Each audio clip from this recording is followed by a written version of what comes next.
G'day, legends. I hope that you're having a great day, looking after yourself as per usual. Now, it's not lost on me that I've been incredibly fortunate and lucky on this platform, and in the last, 6 months, say, or last real couple months, there's a lot of new people across watching my content, and I thank you so much for that. I really do appreciate it.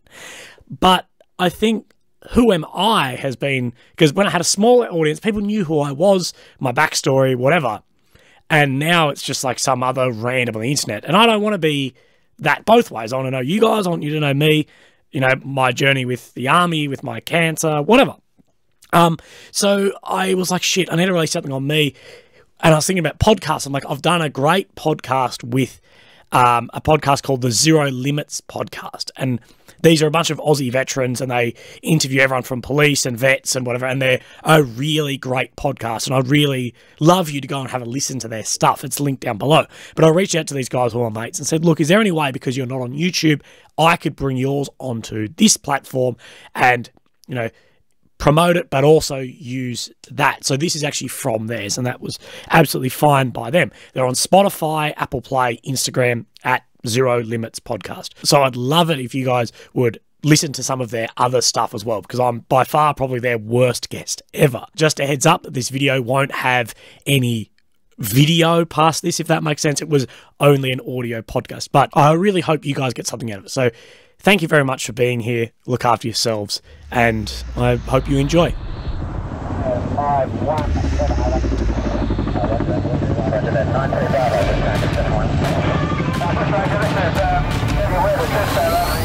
It's time for the Zero Limits Podcast, hosted by Australian veterans. Chatting with high-charging humans with hectic stories from around the world. We'll give you the motivation to take on whatever life throws at you and the kick to complete any goal you set your mind to. Let's go. 3 Bravo 93 Echo, over. 93 Bravo, go. Bush Ranger 71 trying to contact you, over. And you, Bush Ranger, this is 93 Bravo. All right, Zero Limits listeners. On today's Zero Limits podcast, I'm joined once again by my special autistic friend, Shane Cording. Hey. And we do have another special guest that's in the studio as well. You might know him from Instagram. He's a bit of a pest on Instagram. Skojo. How you doing? You good, mate? You good? Yep, he's in the background. However, today's special guest, it's a bit of an impromptu one. We kind of had this organised for a few weeks down the track, probably over Zoom. But I was stalking his Instagram last night and seen that he was coming up to Newcastle. Reached out to him, and he's here today in the studio to join us. His name is Matthew Williams, official there, Matthew Williams, Corporal Matthew Williams. He was in the Army. And I could add an OIM there, mate. Yeah, sorry, mate. You might know him obviously better through his Instagram, Willie Beating Cancer. He's spent a lot of time, throughout the army. He was diagnosed with cancer, and then thought, fuck this, I'm going to go to the Ukraine and just cover the war, and essentially get his ICB over in the Ukraine. Trying to. Mate, welcome to the show. How are you? I'm well. No, lads, thanks for having me. It was only this morning we worked it out. Like, oh, you're in Newcastle. Like, yeah, I'm here. Like, yeah, sweet, come to the studio. And I know. Now I'm here. Again, like it was literally just quickly over Instagram. I saw that you in Newcastle. Oh, fuck, I reached out to him. Bang. And you're like, I'm free. I'm like, fuck, let's do it then. I don't really have to work. I run my own company, so I can do whatever I want, which is always a good thing. Hang on, the coffees are here. Importantly. Lockie, the Townsville veteran. Oh, it's top. Right. Oh, that's better. Bang, bang, Yeah, I don't know. My other ones are front. Yeah, I know. There, Fuck. yeah, side on.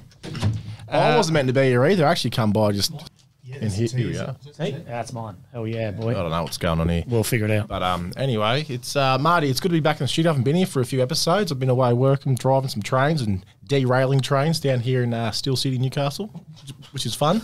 But anyway, I'm here back in the podcast studio.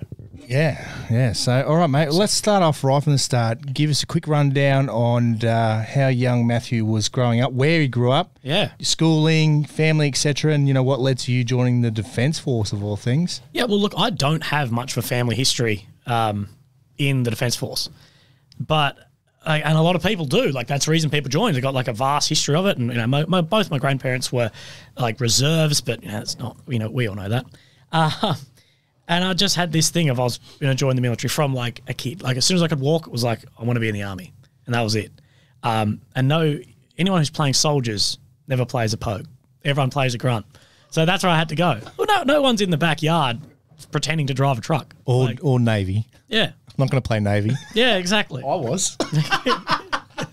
No, but it was like, originally I wanted to be a pilot actually in the Air Force coming through school. And I think that was pressure from my parents wanting me to like probably have something transferable or like complete school. Yeah. So I did schooling as if I was going to do that. And then when I had like my U session or whatever the session was, I was like, yeah, so the Rozo's like 12 or 14 years. I'm like, fuck that. What, for a pilot? Yeah, it was something long, like really long. Sorry, in school, sorry, Billy. So you had to studying physics, science. Yeah, maths, physics, science, like all tertiary level shit. Yeah, all the hard shit. And then like, you know, early year 12, like very early, I had my U session and stuff to join the army. And I was like, fuck that. Because that just seems like forever. Like, you know, if they say 12 years, you're like, I'm going to be 30. Like, holy shit. Yeah. And then my second preference is infantry. Like, that's 4. And I'm like, I'll do that. So I got accepted like term 1 of year 12 into it. And then I'm doing like, we call it the Asian 5 subjects, like your maths, physics, chemistry, whatever. And I got accepted and I was like, well, fuck this. I've already got a job once I leave. And I remember there being like, I'm going to get paid more than you school teacher next year. So I ain't doing shit. So did you finish off year 12? I did. Yeah. But I'd never got, like, if you get a below 13, like ATAR score, like HSC, whatever it is here. Below 13? Yeah. But if you get below that, you never get your score. So I never got a score. Right. Because I was going well, and I got a job, and I bummed out. I was like, I'm going to join the army. That was the same as me. I found out halfway through year 12 I was joining the Navy next year in March, and I didn't even bother trying. And in New South Wales, it's out of 100. Yeah. And my ATAR didn't even have one because I didn't have the points, and I failed my HSC. I got like 48 in English, 48 in maths, and I was like, I don't fucking care. No. So I just bombed out, ran mad parties. It was actually sick. It was the best year ever. Like, for like 3 years after, I still got hit up by like year 12s being like, can you run I'm like, no, I can't run a party. Yeah. Feel like Van Wilder. No, for a while, I was referred to as like Corey Worthington. Remember him? Oh, yeah, the yellow sunnies? glasses, yeah. I ran a full Corey Worthington style party back in the day. It was fucked. My parents are still like, we still find bottles around the farm from this, like, because I grew up in Warrnambool, so yeah, gotcha, like Victoria sort of farmy district. It's Greyhound track out there. Yeah, and I just so the problem was during year 12 was like a lot of people were 18, a lot were 17, just sort of crossing over, and there was nothing for a year 12 like end of party, and I was like, fuck it, I'll run. Ask my parents, I can't have a party. Like, yeah, but like, no more than like 10 people. I'm like, yeah, no worries. My year level's about 150, and I was like, fuck, how are people going to buy grog and get there and all this shit? And I was like, fuck it. If everyone gives me $10 as like an invite fee, I'll organise like alcohol and transport to my place. Yeah. And you can like bring your own tent. And then I saved on the transport because I rang the transport company that did all the school excursions and just booked it as a school excursion. I'm like, yeah, Warrnambool College wants to go out to here for an excursion on like, you know, Friday the 14th, blah, blah, blah. Yeah, no worries. We'll just put it on the tab. And we're like, yep. So on our muck-up day at like 11 a.m, fucking coaches rock up in the school bus stop. We all get on, all out to my place. They're all on the piss. And then my parents get home like 4 hours later. Everyone's just fuck-eyed in the farm. But it was sick. It was awesome. Yeah, that's fucking sick. Yeah, man, I'd acquired one of the school like smartboard projectors too. Yeah. And you know how end of the year you'll have like a slideshow about like, oh, these are year 12 and someone's studying and all the dorks. Yeah. On Facebook, like 2 weeks before, I was like, hey, send us like anything embarrassing of your mates and shit that had happened this year. And it started with like that like cringy like Forever Young one or whatever, like with just like the school one, and then it went into like this is what really happened. And I've got the projector on the side of my fucking house that I stole from school. And it was just like all the nudes that got leaked and people at parties. It was fucking sick. It was the best. It's still like the only good thing I've ever done.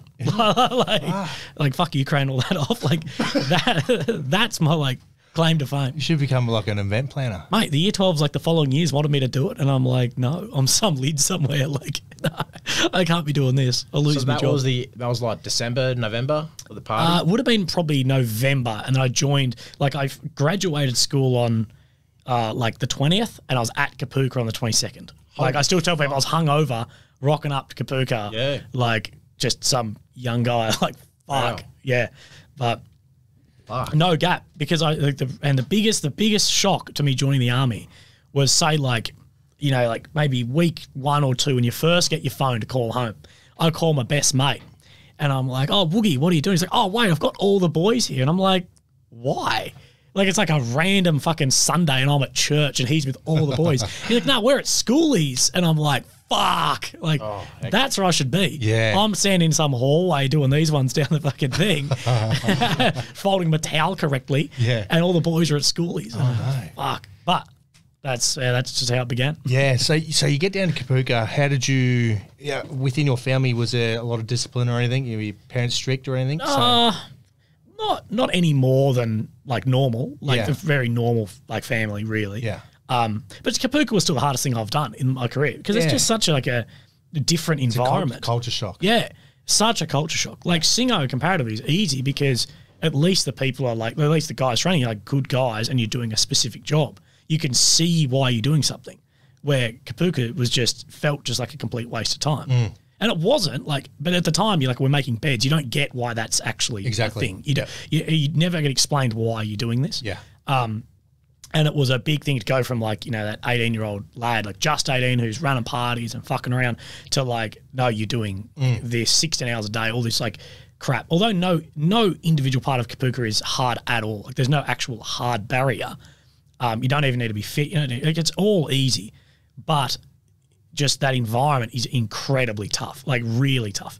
Like I could not do it again. Like I really think I'd just be like, I wouldn't have like the mental fortitude to make beds for 8 hours. I'd be like, fuck this, I'm going AWOL. Like What year was that, Willie? You went down? I first got there in 2014, Yeah. but then finished in 15 because I got there like late November. I reckon I got to Kapuka on November the 25th. So I had like a month and then we got like maybe a week or two of Christmas leave and then finished the last 2 months and then I ended up in Singo like late Feb, something like that. Right. Yeah. It's good. We've got 3 times everyone went to Kapuka. Matt went, early 2000s. Yeah. Skojo went, mid to 2010, 2008, and you went 2014. It's like you would have seen like the levels change of like bastardization, yelling, everyone, like the fitness and shit. It would have been The thing crazy. is, like, I actually reckon, personally, like, some of the, like, more physical things would have been easier to deal with than, like, actual disciplinary action. Like, there's a shit that happens, and Kapuka now is way more controlled than even when I was there. Like, they've got the card system now, and you can't talk down to people. So and shit. Cerberus is the same. Yeah. Apparently, if it's too hard, you give You could give them a card. Yeah, it's like a red card thing. Yeah, it's fucking And, like, stupid. we had none of that. Yeah. But, like, they couldn't punish you with PT, or they couldn't physically punish you.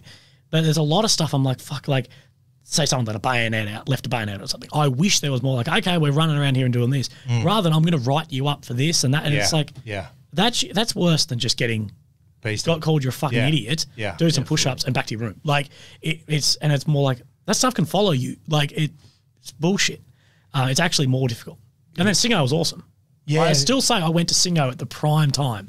Because I was there in 2015 when the army was like bumping numbers massively.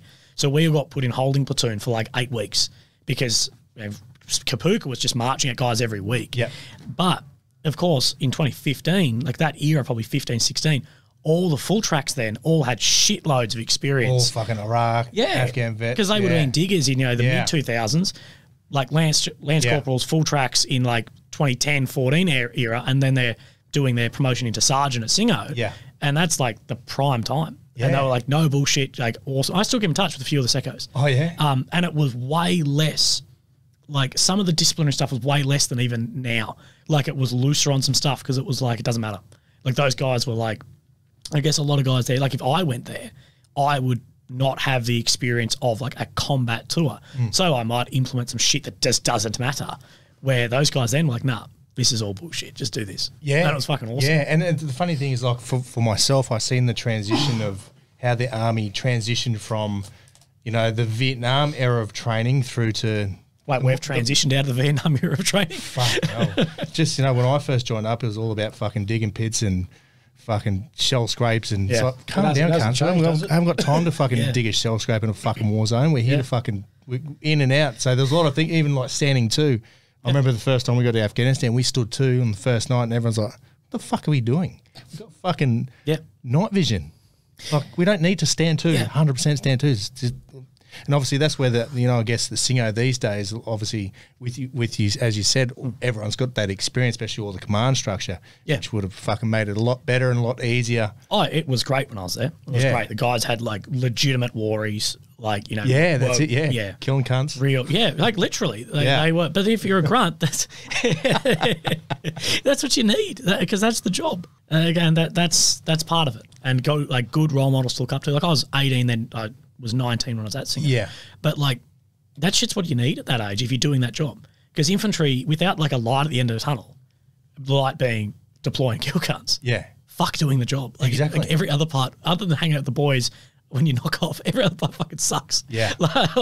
We look back on it fondly, like everyone does, but we all know it's graduation goggles, and it wasn't like, we all know it was like, that was fucking shit. Yeah. Like, Matty and I was saying this the other month, like there's now, the Navy doesn't go to the Persian Gulf anymore, the Army doesn't go overseas, so it's just like, why do you want to join? Like I understand that some kids want to join for that adventure type thing, but you're not doing boarding parties. You're not trying to fucking chase down bog hammers or Persian fucking drug dealers, whatever. Yeah. It's just like, what do you fucking do? You go flood assist and pick up dildos at like Kempsey or something, you know? Like, fuck, there's not much going on.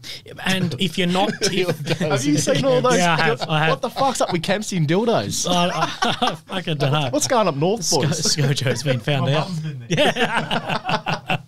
but on the media, if you're not in the, like, the guys who have been in the Defence Force, we see like this like woke shit on the TV about the Army, and we're like, that doesn't actually happen. Like, that's not actually the Army. We know what it's like in the breezeways. Yeah, exactly.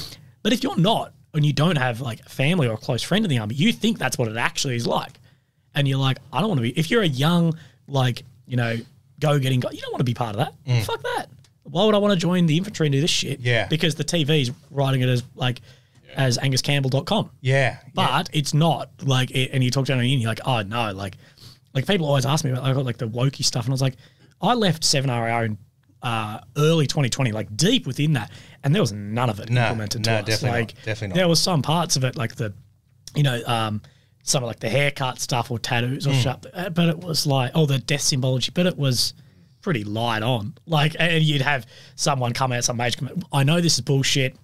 Just don't let the CO see skulls on shirts. Yeah.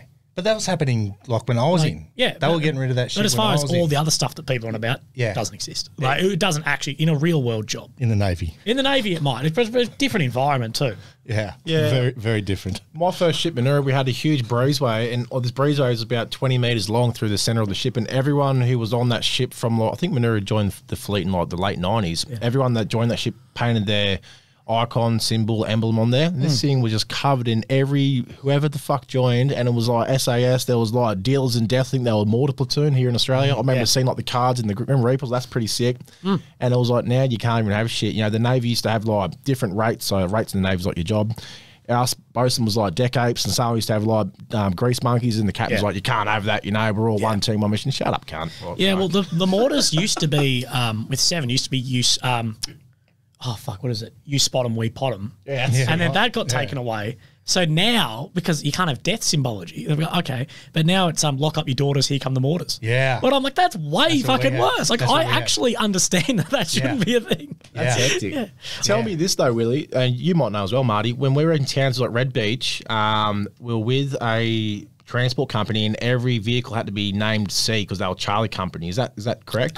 Yeah. And there was a tank recovery vehicle, and its name was Casting Couch. Yeah. And I have a photo with it. Everyone's just like, is that allowed? I'm like, I don't know. Had that. It's OC's discretion, but we had that with our vehicles, and we'd have like Beyonce and shit out there. Yeah, right. Yeah. But then we normally do them after like battles now. We've been in. But that was there's a photo of me next to the Bushmaster with Willie written on the side of it. Yeah, sick. And we had like, in Afghan, we had like, say, 12 vehicles. But the OC only gave us 11 like battle names to name the vehicles. So I'm out there with spray paint, just spray paint my name on the side of it. And like, because we're out in, what's the base called? Karga. And all the rank was back in Kaya, like at the airport. And we rolled back, and he's like, what the fuck is that? I'm like, well, sir, you missed out on a name. And he's like, that's my mistake. We'll leave it for like 6 more months. It's just the Willie car. Hey, Willie. This is the go. And like, I was like, these poor Afghans. I see us rock up. We had like It was always like a good luck thing to listen to Meatloaf while leaving or re-entering the base. You're like, the poor Afghans must just hear like Paradise by the Dashboard Light come in as you open the door with me getting out of it. Like, you good, lads? Keep going. Yeah, good fun. Yeah, mate, we'll definitely touch on the Afghan deployment. I was there in this exact same time, but I was obviously at the embassy doing the contracting stuff.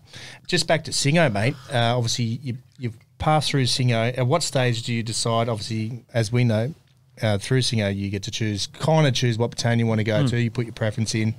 Where did 7 come into the play? Like, we got given as we could pick 2, 5 or 7. I didn't want to go to 5 because no one wants to go to 5.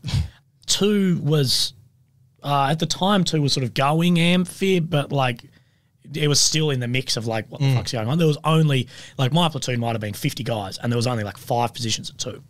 And I really didn't want to go to Townsville, to be honest.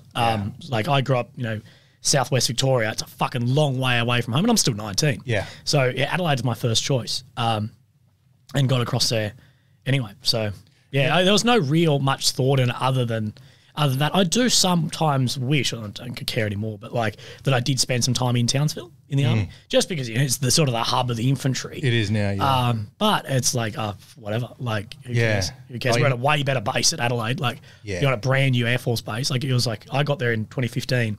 And it was like 2013 or 14 or whatever. They spent like almost $1 billion there doing it. Like the base is great. Yeah. And you don't travel that far. Like Altana's only 3 hours down the road. Yeah. Because 5-7 split just before then, didn't they? Yeah, I'm not really. I think it was like 2012. Yeah, something like that. Yeah. I got most of when I got there, at least all the secos were all 5-7 guys. Yeah. To split, but Adelaide's, in my opinion, far better than Darwin. So 7 just become like a light infantry. Is that? Yeah. So I got there and we'd been mech. We've just been back and forth from mech, fucking unbelievably. So I got there, I was Alpha Company, and Alpha was light in for the time. And then I deployed and went Bravo Company, came back, and then we went mech, and then we re-went light, and then we stayed light as everyone else went mech. So like Bravo Company stayed light in while everyone else was mechanised. But it was just, it's all over the shop. And it's very hard with the AS4, like ML13s. It's like, where it's hard to get guys motivated on a platform is going to be phased out very quickly, and your SOPs, they'll say that the SOPs are like, it's going to be the same. No, it's not. If you've got a gun that's going to have double the range and you've got triple the protection, way better, everything's different. Everything's significantly better. Your SOPs are completely different. Yeah, of course. Like you've got a 50 cal that's unstabilized on top compared to like a 30 mil, whatever the new one has. Yeah. Your SOPs are not the same. Yeah. Like that, you're just not the same. So it's pretty difficult to get guys like to actually try and adopt mech. Yeah. So it's been a bit of a push, a fair bit of push back on it. Yeah. And mech, it's good. Everyone wants to go mech when they're light because you're like, oh, we don't have to walk. Yeah. But if you're a light inf, you come back and you unpack your pack and that's all. You sit in the breezeway and knock off. That's it. That's it. Yeah. But if you're mech, you come back and all the vehicles need to be looked after. All this other shit, and you're like, fuck, I'd just prefer to walk. Like at least I can just walk around. Yeah. And mech's half light anyway. Like you're always, we're going to drop you off here and we 10 Ks that way. What the fuck? And mechs, I don't know, this will be a point that people will see, but whether mech is dead or not, like look at the war in Ukraine at the moment. And if you look at the American military budgets, and they've just like, say their mech budget was, $10 billion. It's probably more than that. But they've like reduced it like tenfold. Like it's literally like a tenth of what it used to be, and their drone shit is like 1,000 times what it used to be. Technology in it, yeah. And it's like, at the end of the day, what's an 84? 20 grand maybe for an 84. An N-Law might be $6,000. You take out a $5 million tank, some random dude just with an N-Law. Yeah. It's easy to use. And that's what they're doing in Ukraine for a bit. Which absolutely, we'll talk about that. But that mech is, it's hard. It's a very hard thing to actually try and implement. And it really is. Defense of Australia, mech would be great. Big, flat area. It's like in Iraq, say, when they had tanks and stuff. Built up areas, shithouse. Yeah. And Australia has no capability to actually deploy mechanised assets anywhere other than Australia. Yeah. They would have got like 3 C-17s, 2 of them. Yeah. Like you fit a couple of buckets on it. What are you going to do? Like, fuck that. It's too far to know what to do. No, exactly. You're not going to swim a M113 over amphib to Indonesia. I'm sure the boys would like to try. Oh my God. Yeah, we wouldn't mind sinking a few. But Mate, so how was your reception into 7RR? Obviously, back on the day, I know it was a bit, all battalions were marching into a battalion as a fucking lid was quite fucking a dangerous experience. Yeah, look, it wasn't too bad. It's not a dangerous experience if you're not a cunt. Yeah. Like, a lot of lids that come with a lot of fucking ego and you're like, fuck off, lid. Yeah. But we came, so 2015, it was like 7 just got the ranks just got stripped. There was, and I wasn't there for it, but like a lot of guys just discharged from the end of the Afghan combat trips. They're like, fuck this, we're out. Because 7 deployed so much. Like at the time, it was the most deployed non-SF unit in the Defence Force. And a lot of guys were like, I'm just done with it, leave. And then there was a massive drug thing in 7, in like 14 or 15. A lot of guys got stripped out from that. So we were lids for like a week until like new guys came. And it was like every single platoon after us was just coming in. Yeah. So it was like, as soon as there's new guys there, you're there now, not the lid. It was like sick. But like the reception, realistically, it was fine. Yeah. Like we got there and no one was there and like you're going field tomorrow. So we went out field, which is good because if you're straight out of Singo, all your drills and all your shit and your fitness is way up to stand. Like you're not some like sloppy cunt who's been sitting around the fucking boozer. So we rocked up and we were good to go, straight on X. And meeting the guys out field, by the time it's like 2 or 3 weeks out field on X, by the time you get back, you know them, whatever, you're now not a lid. Especially come home and there's new guys there. Yeah, gotcha. So I had no issues really. Yeah, it was. I suppose it was a busy time for the army as well. Massive. As you said, and I think I listened to another podcast, you said that 7AR, at that stage, were just constantly doing something. We were flat out. We were absolutely flat out. Like, we never had like a period of like offline or whatever it is. I've never done one. Yeah. I was at 7 for 6.5 years or whatever. I never had an offline period other than when I got cancer, but that wasn't like the defence got offline. Yeah. It was just packed with shit. Yeah. But the worst time for lids wasn't me. The worst time, because I rock up in DPCUs and everyone else in DPCU. The worst time to be a lid is when we went to AMCU, like the multicams. Yeah. And the lids rock up in the DPCU, or known as the cams of shame. Gotcha. If you're like, he's in the cams of shame, what a fucking lid. Like, and you'd see him, you spot him from a mile off. You're like, what a lid. And like if the new lids would come in and you're like, one of your first things, if you're like a sec, I would have used to get the guys their new uniforms, a significantly better uniform. But if there's one you didn't like again, your date is in like 6 weeks. Like you'll go down to the clothing store in 2 months and get yours just to hold him out a little bit on the DPCUs. Yeah. But fucking lids. And everyone has to do it though. It's like a rite of passage. No, exactly right. Exactly right. And again, like, similar to Singo, all the command structure, battle-hardened fucking veterans, few killers amongst the ranks, which is a good thing. We had a lot of Royal Marine Commandos come across too. Yeah, right. A lot of Brits. So in my career of, let's say I've had 6 sergeants, platoon sergeants in my life.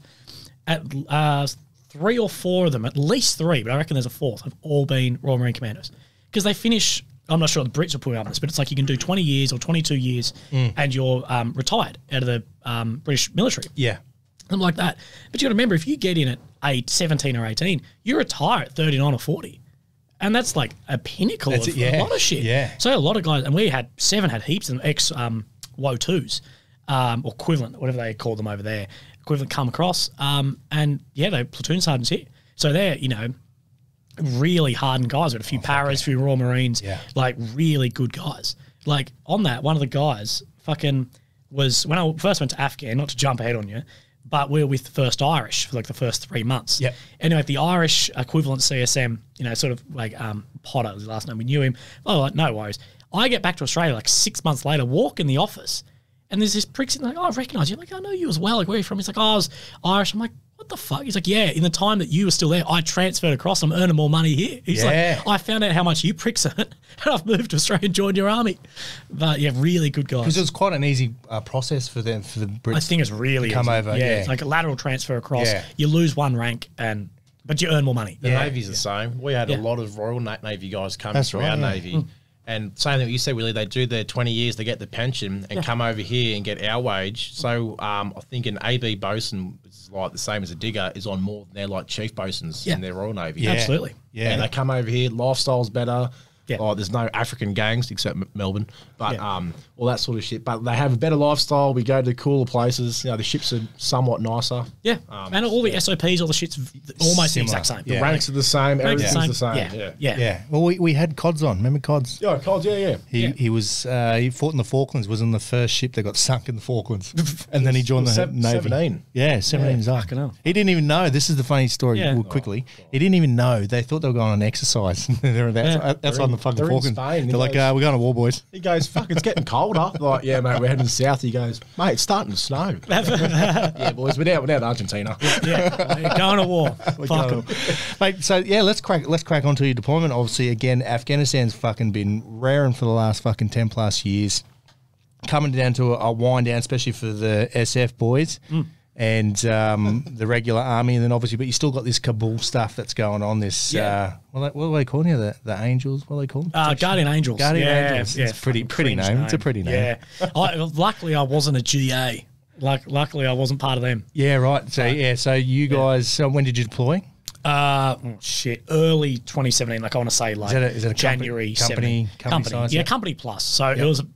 I think it was like 140 people went with some support. That's that base that's out in the what's that base called? What was the base you started? I was at Camp Karga. That's it. So little one. It's probably like the most war-y base of them. Like you still have HESCO barriers. Yeah. And you've got guard tower. Yeah. Like, the other ones, no guard tower. Like, well, the Turks do the guard, which fuck that. But like the Turks should do it or whatever. Like whereas you actually still man the towers and shit. But it's, Sorry, Willie, did you say war. HESCO barriers? HESCO. Is he just HESCO's all up there standing nude? Yeah, he's out there. You have to pay to see him though. You have to pay to see his cock. So it's still like that. But I still say I had like the best trip of anyone as a digger. I reckon I had the best trip because on the trip FPE 6, which is the trip before, maybe 5, they had truckies go to drive the PMVs and grunts go, and they were like the mix between truckies and grunts. There's just no they hate each other and they can't work together. So like on your trip, we're going to put a few grunts in with the truckies. To try, it's going to be like 50-50 split. So they'll look after, actually looking after the vehicles and the normal shit. But you guys are there, and they picked, me and a couple other guys specifically because we were very social to try and, bring them into the fold to actually work together. And, as I was getting my PMV fucking license, I almost crashed one down the highway. So they're like, okay, you're now a crew commander. You're not you are not to drive a Bushmaster over there. And I'm like, that's fucking sick. So, I was the only digger. Everyone else was full track, so was crewies. Because I think you're meant to be. And they're like, we just don't trust you driving. So, you're a private crew commander, and the platoon sergeant was a grunt. And he's like, I don't trust any of the truckies being the lead vehicle. Yeah. So, Willie, you're to nav and go. I'm like, sweet. So I had a massive growing curve in that. Yeah. And every grunt wants to do combat shit. Yeah. Well, I say until I've been in Ukraine, I know it's a lot different to what happened in Afghan, but everyone wants to be in that combat scenario until it happens and you're like, fuck this is fucked. Until you see the fear, everyone who's an atheist becomes religious very quickly, when in artillery or in a mortar stomp or something.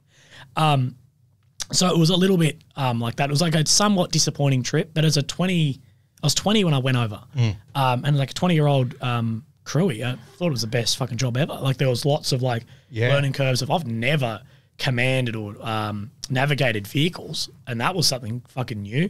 And because especially through Kabul, we're with PMV dudes, so we were out the whole time. A lot of the Guardian Angel guys who did the one-on-one PSD type shit, they never they left the base, but maybe once or twice a week. Yeah. The Bushmasters did everything. Yeah. And the New Zealanders weren't allowed to go in the British Foxhounds because the Foxhounds are shit. So anything New Zealand needed to move, where to go. The Foxhounds only carried 4, maybe 6 guys in the back. We carried 8, 10 as a crew. So it was significantly better vehicle. So we're just out the whole time. We're doing heaps of shit. And we didn't do any of the fucking war-y helmet cam shit. But getting around seeing it, and it was a fucking big learning curve. It was great. Yeah, definitely. Yeah. And then as you know, Kabul, the traffic there. Oh, it's fucked. Oh, it's a fucking shit fight. Yeah, it is. Scojo knows. Yeah, it's left, right, centre. Afghanistan without the war crimes sounds awesome. Oh God! Just a question, Willie. Who has the hotter girls, Army truckies or the Navy communicators? Scojo, you can chime in this one if you want. No, you're both wrong. It's Air Force movements. I remember being single on RAF Edinburgh, and you'd be sitting on your live-in barracks, and you'd see an Air Force plane come in and land. You'd have no one on Tinder, 2K radius, because you already swiped all the girls on the base, And then the plane would land. 10 minutes later, the doors must open, and there's a new batch. A couple of go, oh fucking hell, here we go. Well, Air Force, but they've got more gongs than you too. That's where you need to be careful. Air Force movements, massive rack of gongs. Well, the Air Force base is about half an hour north of us here in Newcastle. After this podcast, boys, we'll go up there for lunch. Yeah, fucking oath. I'll wear my OIM up there. Hey, Yes. babe, this is the biggie. peacetime VC. No biggie. So, so how long was that deployment for? 8 months and 3 weeks. 8 months. Yeah, Did you so- get a rockle in between? Yeah, oh fuck Yeah, yeah, of we got course, a yeah. rockle. Well, Yeah. we got extended. So me and a couple of other guys got extended like another 10 days to do a hoto with 3 hour out, I think. So we got extended a bit. Most of the guys went home like say 10 days earlier. Yep. But yeah, I was on the first rockle. Because it was like leaving winter, coming in there, Sarge was like, you got to go on the first rockle because you need to be here when it warms up, whatever. And that was the most dangerous part of the trip. That shit was more dangerous than Ukraine. Like, holy fuck. Like me and my mate Griffo, like any young digs, we went and did a Kentucky through the Greek islands. Oh, no. And I knew it was going bad. Well or bad, depending you look at when the CSM added me on Snapchat and was following, I'm like, holy fuck. And it was fucking it was epic. Like, it was fucking unbelievable. I'll show you. There's probably some photos on Instagram. I'll show you some. It was like, because we got there, me, Griffo, and Tails, the boys, and we signed up to do, it wasn't actually contiguous, top deck, but same concept through the Greek islands. We rock up, we're like, there's not many fucking dudes here. And we ended up, it was, and I've photos to prove, because no one believes me, 20 girls, 3 dudes. And we're like, we've hit the jackpot. Like, what the fuck? And these guys are like, and this is just my ego, but these guys are like, oh, we're not going to say we're an Afghan and this and that. And I go, oh, you know, I'm a fucking dolphin trainer. It gets to me when you're introduced, I'm making out like I'm Dono. I'm like, yeah, I'm a fucking soldier in Afghanistan, blah, blah. I'm like, you two are the only people ever going to know I did. Like, you two are ever going to know that I'm a soldier in Afghan, blah, blah, blah. And I'm like, this is a once in a lifetime opportunity. You're allowed to boast a bit when there's all these girls like, fucking crazy. It was epic. Like, it was fucked. All I remember is we flew out of CDG in Paris and sitting there being like planning how we're going to go AWOL because we're like, we can't do this. We had like another 6 months or something of like females, I guess, couple on the boat, but like, you know, yeah, not much. But it was like, fuck, we can't go back. like we can't go back. This is fucked. Yeah, that trip was so fucking loose. Yeah, right. It was epic. Fuck. It's fucking epic. Fuck, I'm surprised you didn't stay and go back to Afghanistan. Same. Yeah. Oh, mate, I fucking. I still regret it a little bit. I'm like, fuck. Just go, oh, well, I'm doing it. Yeah. It was fucking. And it became like, but the rockles, like, as the dudes go out for like 16 days, whatever it is, like rolling, it just became like, because you'd come back, you'd literally cross them in the airport, and you just have like a whole batch of new stories every 2 weeks. Oh, no. The Turks of guys come back, there's this MILF or whatever. Like, it's just morale central the whole time. Yeah, fucking epic. Yeah, it was sick. Nothing's changed. Dudes coming back with like STIs and all this shit. That was the first prior one two prior ones I've called in, but were both not prior ones because like I was CFA at the time.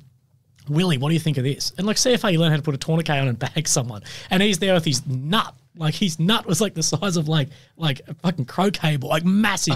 And I'm like, what do you think? Like, as a cunt, I did like a 2-week course on bleeds. like this has nothing to do with this. And he's like, oh, but you're a CFA. I'm like, no. And then we called it in. Like, we need to go to Bagram. Calls it in. And they're like, all they have is like, well, that's prior one, like life or limb problem. And he's just got some like STI. The other one was some cunt was throwing a frisbee down the hallway. He walked out of the room, gets a frisbee in the eye. This is my favourite Afghan story. This is like, yeah, I've no worries, so this needs to be it. Cops a frisbee in the eye, they come and see me, he's got like a red eye. And I'm like, well, there's a medic and a nurse, but like not much they can do. So he needs to go to Bagram. I get in, call in, you need to call in like a prior 3. Like it's just the only way to do the system. Like the 9-lighter miss, so what the fuck. Anyway, they just come back like, yeah, life or limb, eye injury, prior 1. And we're like, oh, fuck's sakes. And he's in like barracks cams at the time, not even combats. And these fucking 2 Black Hawks come screaming in and like land. And I wasn't on the HLZ, so I can't say exactly how this happened, but the story from him, and there's guys to verify this, is he gets on and there's dudes, these Yanks sitting there with half sweated off cam cream and like hot guns. And he climbs on because all they've got is prior one at this base, and they're like, sweet. So there's like Green Berets come screaming in with an Apache and shit. Just been off a mission. And he gets like, mate, what happened here? He's like, I got a frisbee in the eye. And they're just like, fuck. And he said, I've never been more. I just sat there just as like the biggest dorky Australian ever. And these dudes are rocking with hot gats and shit. It's like, oh no. Yeah. Yeah, fucking epic. That's fucking embarrassing. Oh man, it was. I still bring it up with him. I saw him for a coffee a couple of weeks ago, and he's like, "Fuck off." Yeah, right. Fucking hell. So you had your 21st birthday in Afghanistan as well, which is Did a shoey of a non-alcoholic beer and a Lamington from the OC. Oh fuck yeah! Thank you, sir. What shoe was it? Was it an Afghan sandal? It was the platoon sergeant's like T8. Or was it the boot from the lady's arms? Yeah, I wish it was. it wasn't a prosthetic leg, was it? Yum, yum. Fucking. Yeah. So you finished your deployment, get back to Adelaide. Yeah. And I got drunk and went to Finland. Did you? Oh yeah. So you got a bit of leave, obviously. Yeah. Yeah, we got my leave got cut because we're meant to have, I don't know, it might have been 20 days post war leave or war-like service leave. Whatever. Cashed up, but that got waived because me and a couple of other guys had to go on sub 2 like SIOS. So I got like 2 weeks, and then a few of us got called up like, no, you need to be on this promotional course. I'm like, fuck's sakes. So I did, like that year I was away for like 11 and a half months. So by Christmas, I was like, I just need to get out of here. So I flew to Finland and just got drunk. Oh, fucking, how good's Finland? Bro. Helsinki? Scandinavia. Yeah, so Helsinki, then Turku. Bro, Scandinavia is fucking legit. It's so good. there. Yeah, I got like super, super shit-faced in Adelaide Christmas Eve, and I was like wasted. And I must have inboxed a girl I knew who was an exchange student, like 6 years, like year 10. And I must have been like, I'm coming. Because so Christmas Day in Adelaide, I get a text like, oh, you can now like start your check-in for your flight. What the fuck? What flight? Boxing Day, Tullamarine, Melbourne. No. So Christmas like night, Mum and Dad had to drive me to fucking Melbourne from Adelaide to get on a flight and fly directly in Helsinki. And I didn't know, well, I was fucking dumb as fuck then, still am, but like more about the world now. But I didn't know how cold it would actually be. Yeah, there. freezing. Fucking freezing. Yeah. Like middle of winter. Yeah. And it was like 30 below. Yeah. So I land in Helsinki and my friend sees me, she picks me up and she's like, you can't wear that. So we're in the airport buying clothes. Like I'm buying a jacket and shit. And it was like the fucking best trip. It was sick. Yeah. Yeah. Like, and like Finland, for like drinking and meeting people. Yeah. Winter there, because you only get maybe 2 hours of daylight. But it's not even daylight. It's like overcast. It's just like shit. Like just it's light, nothing. Yeah.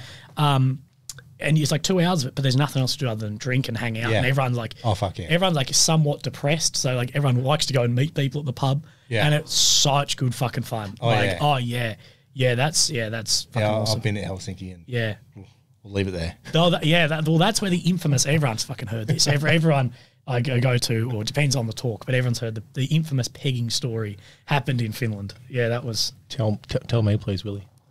I'm very excited. Oh, fucking Maybe hell. background's firing up. So, yeah, you can't drop that. And I did this talk, and there was a few Tag East guys there, but it was like a talk with like a lot of like federal guys, and they're the only ones that fucking laughed. And they're so fucking funny, but all these cunts are like just sour. Like anyway, so New Year's, I'm in Finland just drinking and whatever, and because it's like such little light, you go out at like 2 a.m. Yeah. You go out like super late. It's like evening. Yeah, and my friend's like riding like the rave scene.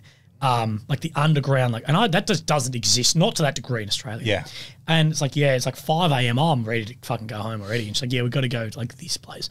We get picked up by a car, dropped off at like a fuel station, and then picked up by some other Audi, and like 2-step verification to get to this. They called it like the Yellow House Party. And it was fucking sick, man. Like you walk in, there's like, it looked like the beginning of like a XXX movie, like where there's cunts in like fur coats and shirtless, and like you're like, what the fuck is going on in this fucking thing? Anyway, ended up going home with this chick, spoke fucking no English. Yeah. Like zero. Anyway, next thing, I'm fucking like hog-tied to the bed. Like I'm doggy style on the bed. And I'm like, what the fuck is going on? Like, holy fuck. Maybe I'm about to be murdered. I'm like, it's either going to be sick or I'm going to get murdered. Yeah. Because she speaks no fucking English. Anyway, she disappears, comes back out, and I see a silhouette come out of the kitchen in like a commie, like those little commie block rooms, holding a jar of coconut oil, wearing a strap on. And I'm like, Holy fuck. Safe word. Goes over to the fucking like stereo, puts on Hail to the King, that Avenged Sevenfold song. Yeah. And then it all went down from there. And yeah, I was inboxing the boys back in Australia like an hour later, like, guess what just fucking happened? like yeah. That's the infamous pegging story. So the way I tell this normally is I tell that story, but I stop at I saw a silhouette come out of the kitchen wearing a strap-on and a jar of coconut oil. 2 months later, I got diagnosed with cancer. Let's say it was the second time I got fucked that year. That's normally the opening. That's normally the opening of my story. Oh my Lord! So you get back from hire Willie to do public speaking. It's better than all the inspo vets. That's fucking. You are good. You are the fastest and the best. That. It's like that movie Eurotrip. Eurotrip. Oh yeah, it was fucking. That was exactly it. And a tip for the diggers. Not a tip for the diggers. Don't do this. But because Finland's the safest country in the world. Yeah. If you're going to go travel some dodgy countries, just put in that you're going to Finland because the safety brief, like the S2 brief, is nothing. They're like, oh yeah, like watch out for terrorists. Yeah. There's no S2 brief. So just say you're going there for a month and then do everything else. Go to Ukraine. Yeah. Go get a kill. Just don't go to a rave at 5 o'clock in the morning. Or do. or but invite me. Depending if you're into it. Yeah. So you get back from fucking Helsinki, head back to work. That was your decompression time. Get back to work, and then on your 22nd birthday, this is when it fucking gets a little bit more serious. A little bit, you could say. Yeah, so I got back and I had a big year because I was planning on doing selection that year. Other than the drinking, I was actually doing a lot of training. And fucking, I was panelled for JLC like very early on. Yeah. And yeah, I basically had like early Feb. You could pick out the date, but it was whenever codeine became like a drug you needed a prescription for. And I had these headaches I just could not get rid of.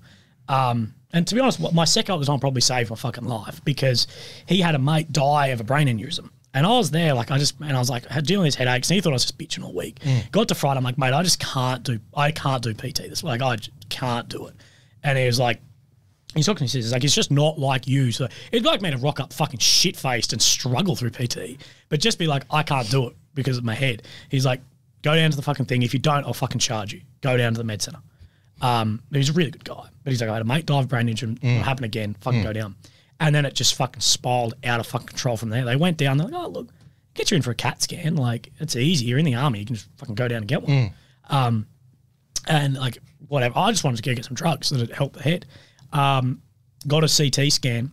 And I knew it was serious when the person who took the scan rang me and was like, hey, I can't tell you. I'm not a doctor. I can't tell you anything. But you need to come back. I can't get in touch with the doctor, but we need to take another scan, another MRI. And I'm like, oh. Must have found something. But you don't automatically think fucking brain should be like, oh, fuck, I've done something. You didn't jump on Google. They found that extra. They found that extra chromosome eventually. Maybe. But yeah, fucking yeah. And then I get back, and it must have been over the weekend. I get back and see the doctor, and I was like, I walk into like the med center on like a Monday morning with all the other lingers, thinking I'm doing the same. Fuck PT. Rock up, like, you have like a meeting like in like an hour with a neurosurgeon, and I'm like, what the fuck is going on? Because they don't know. Like even like a GP doesn't know. Like, no, exactly. You think a GP, he has no idea. No. Like, they deal with coughs and colds. He might have an idea, but he's in the day he's not going to comment on shit, and nor should they. Get there and it's like, you need to see the surgeon. And he's like, I think this is what it is. This glioma type of tumor. I need you to be on my surgery table like tomorrow morning. And I've never been under I'd never been under anesthetic till then. Never had surgery. And next I'm getting like a biopsy of the brain. Yeah, right. And I'm fucking shitting my pants, being like, what? Like, it just spiraled out of control. Like, it just went 0 to 100. Yeah. You're like, there's actually a Snapchat of the guy that dropped me off at the MRI being like, oh, imagine if Willie's died, like fucking around, just like thinking, what a pathetic cunt. Yeah. Like as if anything's wrong. What a malingerer. Yeah, it went really bad really quick. Like literally, all the boys like, oh, fuck off, Willie. What did you think, Willie, when the doctor said that to you? Were you just like, oh, well, it's just like, what the fuck? Why are you taking a scan? Like something of this. I thought it must just be like a growth of some sort, like no big fucking deal. Yeah. But then had the biopsy. What was a fucking shit fight. Like I came out of surgery like shit house. Because they're cutting it, like, even though like we cut you just in through the skull, there's still a lot of trauma on your fucking brain doing that. Like, you're still cutting a bit of fucking brain out. And I'm still I have a hole in my skull, but they've put like it's like a 50-cent size like fucking window over, like, of steel. So I still got that, and it still rubs on my fucking head. It's shit because there's no muscle or blood. You know, you got a plate in your arm. Yeah, it's amongst muscle. On there, it's just like skin on it. So like, well, I hit my head once, and I think I've bent one of the lips up on it, and it like rubs. It's fucking shit. Anyway, I'm sure it'll get fixed when they have to open it up again. But I woke up at a surgery thinking I'd know exactly what it was, like a blood pathology result. You get it in like a couple of hours, and they're like, "Oh yeah, that'll take 5 weeks to come back." And I'm like, "What?" And like, I thought I'd wake up and know. So like, you've got 5 weeks in limbo, and anything in your brain can go 0 to 100. It can go from "Don't worry, this is just a whatever," through to "You've got a week to live." And there's plenty of people that have like the latter. So that 5 weeks was fucked. Like that 5 weeks, like and I said this at my talk to some of the injured digs the other day, being like, being in limbo is worse than getting bad news, because at least if you got a month to live, you'd be like, fuck it, I'm gonna go get pissed and spend all my money. Go back to Finland. But being in limbo, you don't know. You're just there, just treading water, and it's fucked. So that was very tough, and I just didn't go to work. I don't know who covered me, but like no one really bought. Like, I think if you're the fucking OC, you'd be like, fucking fair enough. Yeah. I'm just not coming in. Yeah. Don't get pissed, like just random shit. But then got the diagnosis on my 22nd birthday, which was fun. So, but the best part about it, and I still put this is probably the best thing the boys ever did, was the boys had a birthday party, like a surprise party arranged for me. And I got my results at 4 that afternoon, and at like 1800, I was to rock up at my mate's house. Like, what, you're gonna have a party? And like, I got my diagnosis, and no shit, drove from there to this fucking house party. And there was like still dried tears on my face. Like, I just got like and the fucking party had been renamed to Willie's death party. Within like 90 minutes, it just went from happy birthday Willie to Willie's death party and all this fucking shit. And it was like the biggest rip the Band-Aid off fucking ever. Like, there was no time of like being like mulling on it, being depressed. It was like, yeah, whatever. Like, yeah, fucking, we don't care, but you're still drinking with us and shit. Yeah. And that was like ripping the Band-Aid off massively. It was fucking awesome. Fucking mates. Yeah. Then I started chemo, and the boys were like putting my like shampoo on Gumtree and shit. I'm like, you fucking cunts. Like, it just became a piss take the entire time. Yeah. I became people used to call me the Make-A-Wish corporal, like all this shit. like I just wanted to meet The Rock, but I got 2 hooks. Like shit, but it was honestly great. Like, I wouldn't have been able to deal with it the way I will joke with you guys now about it and laugh and not feel bad if those guys hadn't approached it in that way. Yeah. I think it's something like that situation, you either laugh or cry. You know, and you obviously cried to start with, but then your mates are like, fuck it. And I had plenty of down days, and I still do. Like, it's still not easy. Like, I have a new scan every 3 months, and I sort of forget that I've got this going on, and then I get that I'm like, oh, this is still happening. Like, this is still fucking real. Like, because a surgeon's so like, a neurosurgeon's not one of the boys. Like, you know, they go to school for 15 years or whatever, and they're pretty well.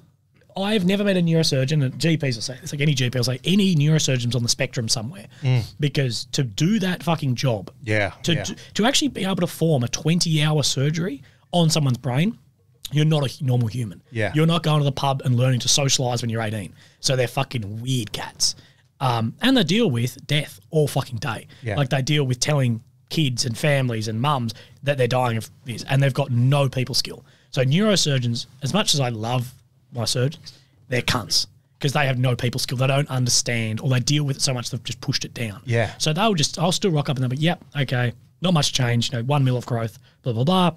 Just don't get your hopes up, because this will kill you.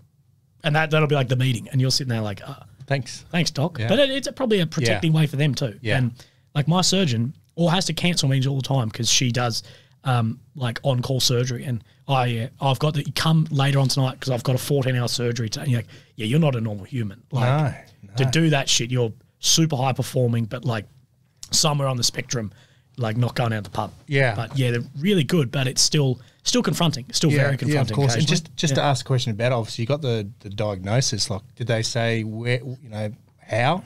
Is it just a genetic thing? Idea. Or just, so it is. happened? Yeah, it is genetic. But look, you could go down a rabbit hole with DVA and shit, but like for exacerbation of these things, and it really depends. So many people are split on, and like, you know, the biggest problem is the army doesn't employ neurosurgeons. Yeah. They employ GPs. Of course, yeah. So they can't really claim anything against it. But it's like most surgeons will say that like ECM, things like that, will have a negative effect on something like this. It's definitely not a causation. Well, a lot of them, I've had some say it might have been a causation, but like most of them say, oh, you're definitely exposed to anything will be exacerbation of this. Yeah. You don't smoke. I drink, but I'm not nowhere near a heavier drinker. Yeah, like, of course, yeah. I drink at a normal rate of the army guys, which, but yeah, like they're like, yeah, look, this is fucking uncommon in 20-year-olds. Like, unbelievably uncommon. Yeah. Like, and I've gone, in SA, they have the Samurai building, which is the Medical Research Centre. It's like one of the biggest ones in the world. Like, they've got some machines there's only 1 or 2 in the world of. And they've actually invited me in, being like, hey, would you mind doing these research tests with us? It won't do shit for you, but you're such a rare case, being like a fit 20-year-old who's got this. We see this in infants, like babies or super old, but we never – so I've actually done, like, research for it. Like, they've performed it on me because it's fucking rare. But – it's not even in the PAM of DVA or anything of this.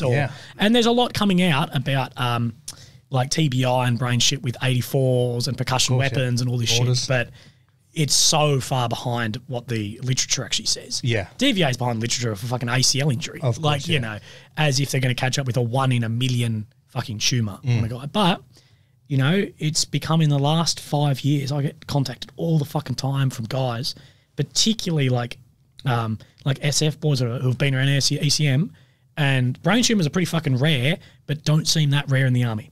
Yeah, there's been a couple of commandos with them. There's a guy from Five. Well, he's actually sadly died, but it was 5 Black Hawk guy died of a tumour. I spoke to like some of the, and it's not that uncommon. I get people all the time hit me up, and I'm like, fuck, I tell you, like, I don't know, like with the rad has shit, and it's non-ionizing radiation, but there's a safety limit on it, and don't transmit the radios with the hatches open. Look, if it was completely safe, why is there a fucking safety limit on it? Like, you just put it on your head and transmit. So look, I don't know. I don't blame anyone for it because there is a genetic mutation of my tumour too. So I did a genetic map, whatever the fucking call it. It's a chromosomal issue in my 19th pair, which is why they can't cut it out either. So I've said it a few talks where I'm not the only bloke in the army with a chromosomal issue. There's a couple of generals out there, but fucking my 19th pair has like something on the leg of it, which causes this to grow. And the problem is, even if they cut it out, it'll grow back. And they're like, if we cut it out, you might get a few more years, but we've got to cut out a lot of good brain tissue too, because it controls my right side, which the doctors cannot believe I don't have a neurological deficit on my right arm. Because like when a functional MRI is like you go in the machine, it's a different MRI machine. You go in and there's like a computer screen in front of you and it'll tell you like functions to perform. Like either it's little like maths equations or doing like patterns on your fingers or wiggling your toes. And it goes forever because it's like it's not pictures, it's like a live video of your brain firing. And it's really fucking cool. And they show you, it's like firing in your brain. Like, okay, when you do this or that, it fires this part of your brain. But if you're doing like a different pattern with your fingers, because you have to think about going your third finger, first finger, fourth finger, it's firing like a thinking part of your brain to like not just react, actually do it. And the funny, my right hand and pretty much right arm is within, like the tumour has taken over that part of the brain. The tumour's taken over that function. So like you're going to lose, like, because you will 100% lose function of your right arm or right hand, but they're like, you could be fully paralysed on your right side. And they've said to me, the surgeons have been like, what do you want to have potentially a few more years but be paralysed, or we won't do anything and you won't be paralysed? And that's how they talk. And you're like, oh, I don't fucking know. Like, I don't know what I wanted for lunch. Like, you know, because they're neurosurgeons, that's how they are. And one of them, like Charlie Teo, he's all through the news at the moment. I back him 1,000%. Yeah, right. You do. There you go. Because people, anyone listening? Well, the people, what they're bringing up is, see, they'll put shit out there in the news and be like, he performed on this man and killed him. And you're like, this wasn't a healthy guy. He didn't bring you in, put you down, open up your fucking brain. He does last minutes. Every other surgeon has said no to you. You've got 6 months left. And he goes, and Charlie is the most honest bloke I fucking know. Now, I'm not saying that some of his practices may not be outside, and a lot of it is outside the scope of the doctor's fellowship. Whatever. The way I've explained him is he's like the SF of doctors. Yeah. The whole point of special forces is to operate outside of conventional warfare. Exactly. And that's what he does. Yep. And why do you think SF guys get killed? Because they're working outside of that fucking region. Exactly.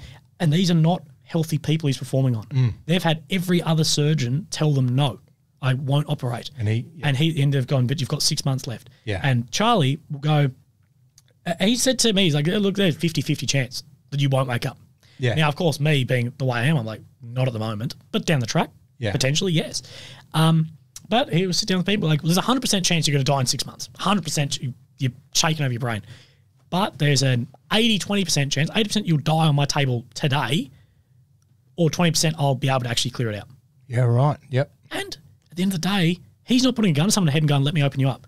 He will give you those chances. Yeah, yeah. And if it's 100% in 6 months or 20% living now, people have the right to make that fucking decision. Exactly. People also, in my opinion, have the right to say, well, I want to kill myself now and have a assisted suicide. Like Charlie is the most honest guy. It's fucking daunting. Going into I've done a podcast with him, and I've also had a few meetings with him. And like me and my mum went there, and I was pretty good with the tumour by then, and we both came out in tears because he's such an honest, like he's so honest. He did nothing on the table. It was, this is what it is. This is the outcome, blah, blah, blah. This is what it is. These are your odds. You know, your 100% chance of losing mobility, 80% of this, 50% you'll die on my table, blah, blah, blah. And it's like people have the right to make decisions on their health. And it's not, and my whole thing is it's not healthy people. These are incredibly sick people. Exactly. Who have been turned. No one goes to Charlie on their, you don't get a brain scan, find a tumour and go to Charlie. Yeah. That would be irresponsible. Yeah. But it's when you've had all your other surgeons say there's nothing for you. That's when you go see Charlie, and he will, well, there are people he hasn't performed on, but he will say, yeah, look, this is the odds. You may die on my table. And there's all this bullshit around, surgeries are $100,000, which he clears up in my show. He talks about, he's like, well, it's not. He said, it could cost that much. What we do is the surgery is about 50 or 60. But he said, we don't know how much time in ICU you're going to need after. So he said, instead of you going into debt after, you need a month in ICU instead of a week. He said, I automatically have money aside. And if you only spend a week, I'll give you half the money back. Yeah. What it doesn't cost. Yep. But we need that money there. So I'm not rocking up to your house going, we're not going to unplug you, we'll give you $10,000. Yeah. He said, you need that first. You need that up front. And of course that ranges, but it sits around 100,000. And people go, oh, I can't. A new Ford Ranger is $6,000. No. You're asking this guy who's a world famous neurosurgeon to have a team. It's not like him. He has to employ fucking 3 anaesthetists, 10 nurses, others. Like he's got a team of dudes in there. You're asking him to do 14 hours of surgery. He walks away with he'd walk away with $7-8 grand from surgery. But at the end of the day, he might be getting paid $500 an hour. Yeah. Like a fucking plumber will charge you $200 an hour. Exactly. Like on call out. Like fuck off. There's a bloke that can save your life. Yeah.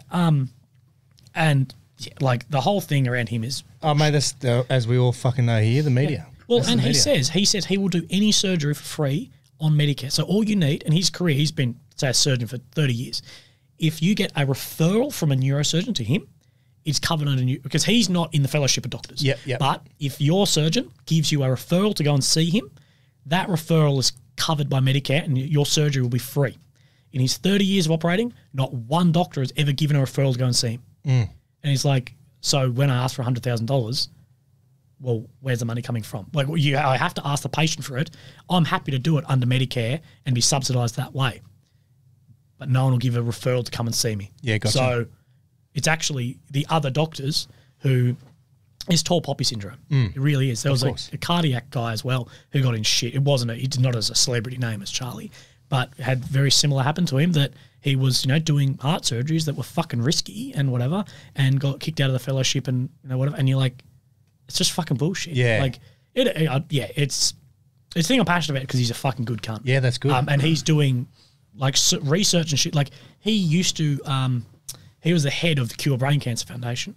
And then he was like, we could cut the costs in this by so much. He said, right, so I left that. I started a charity and left it, and I started the Charlie Teo Foundation, which is where I donate the majority of my money. There's a few other charities, but the majority goes to him because he's like, well, obviously we've been researching brain cancer for 40 years. Survival rate has not changed at fucking all. So we have to look at other things, at other avenues, and employ people who are doing different shit and give them money and whatever. So yeah, he's a fucking good guy and actually gives a shit about it. Yeah. And his wife died tragically of a cancer and all this shit. His daughter had a car crash only recently. And all that's public is she had like a traumatic brain injury in a bad way. And you're like, this guy, he's not some evil guy. He's a guy. Like, he's a lovely guy. Yeah. And he gives a fuck about this. Yeah. He's got skin in the game. Like, he's not there scamming people.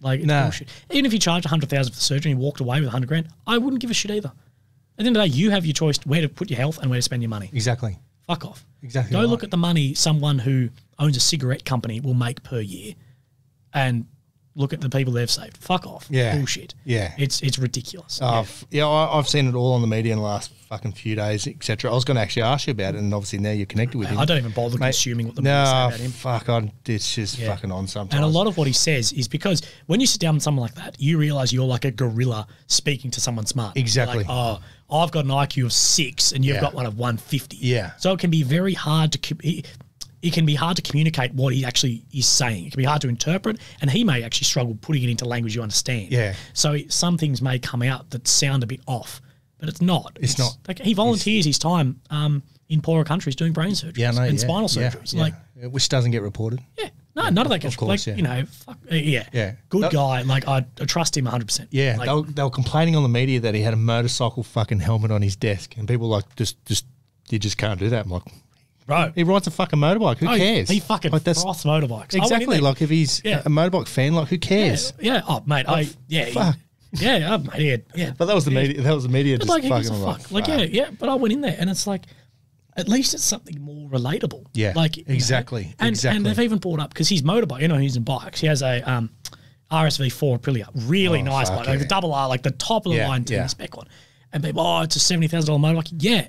Because this cunt's a neurosurgeon. He's what do you think? He's not the janitor. If I found out neurosurgeons got paid $60,000 a year, I'd be like, fuck that. They're not performing on me. Yeah. Like, why do you think we pay airline pilots so much money? Exactly. It's like, I tell you, if you went hourly stress versus like hourly pay versus stress for a neurosurgeon, they're underpaid. Yeah.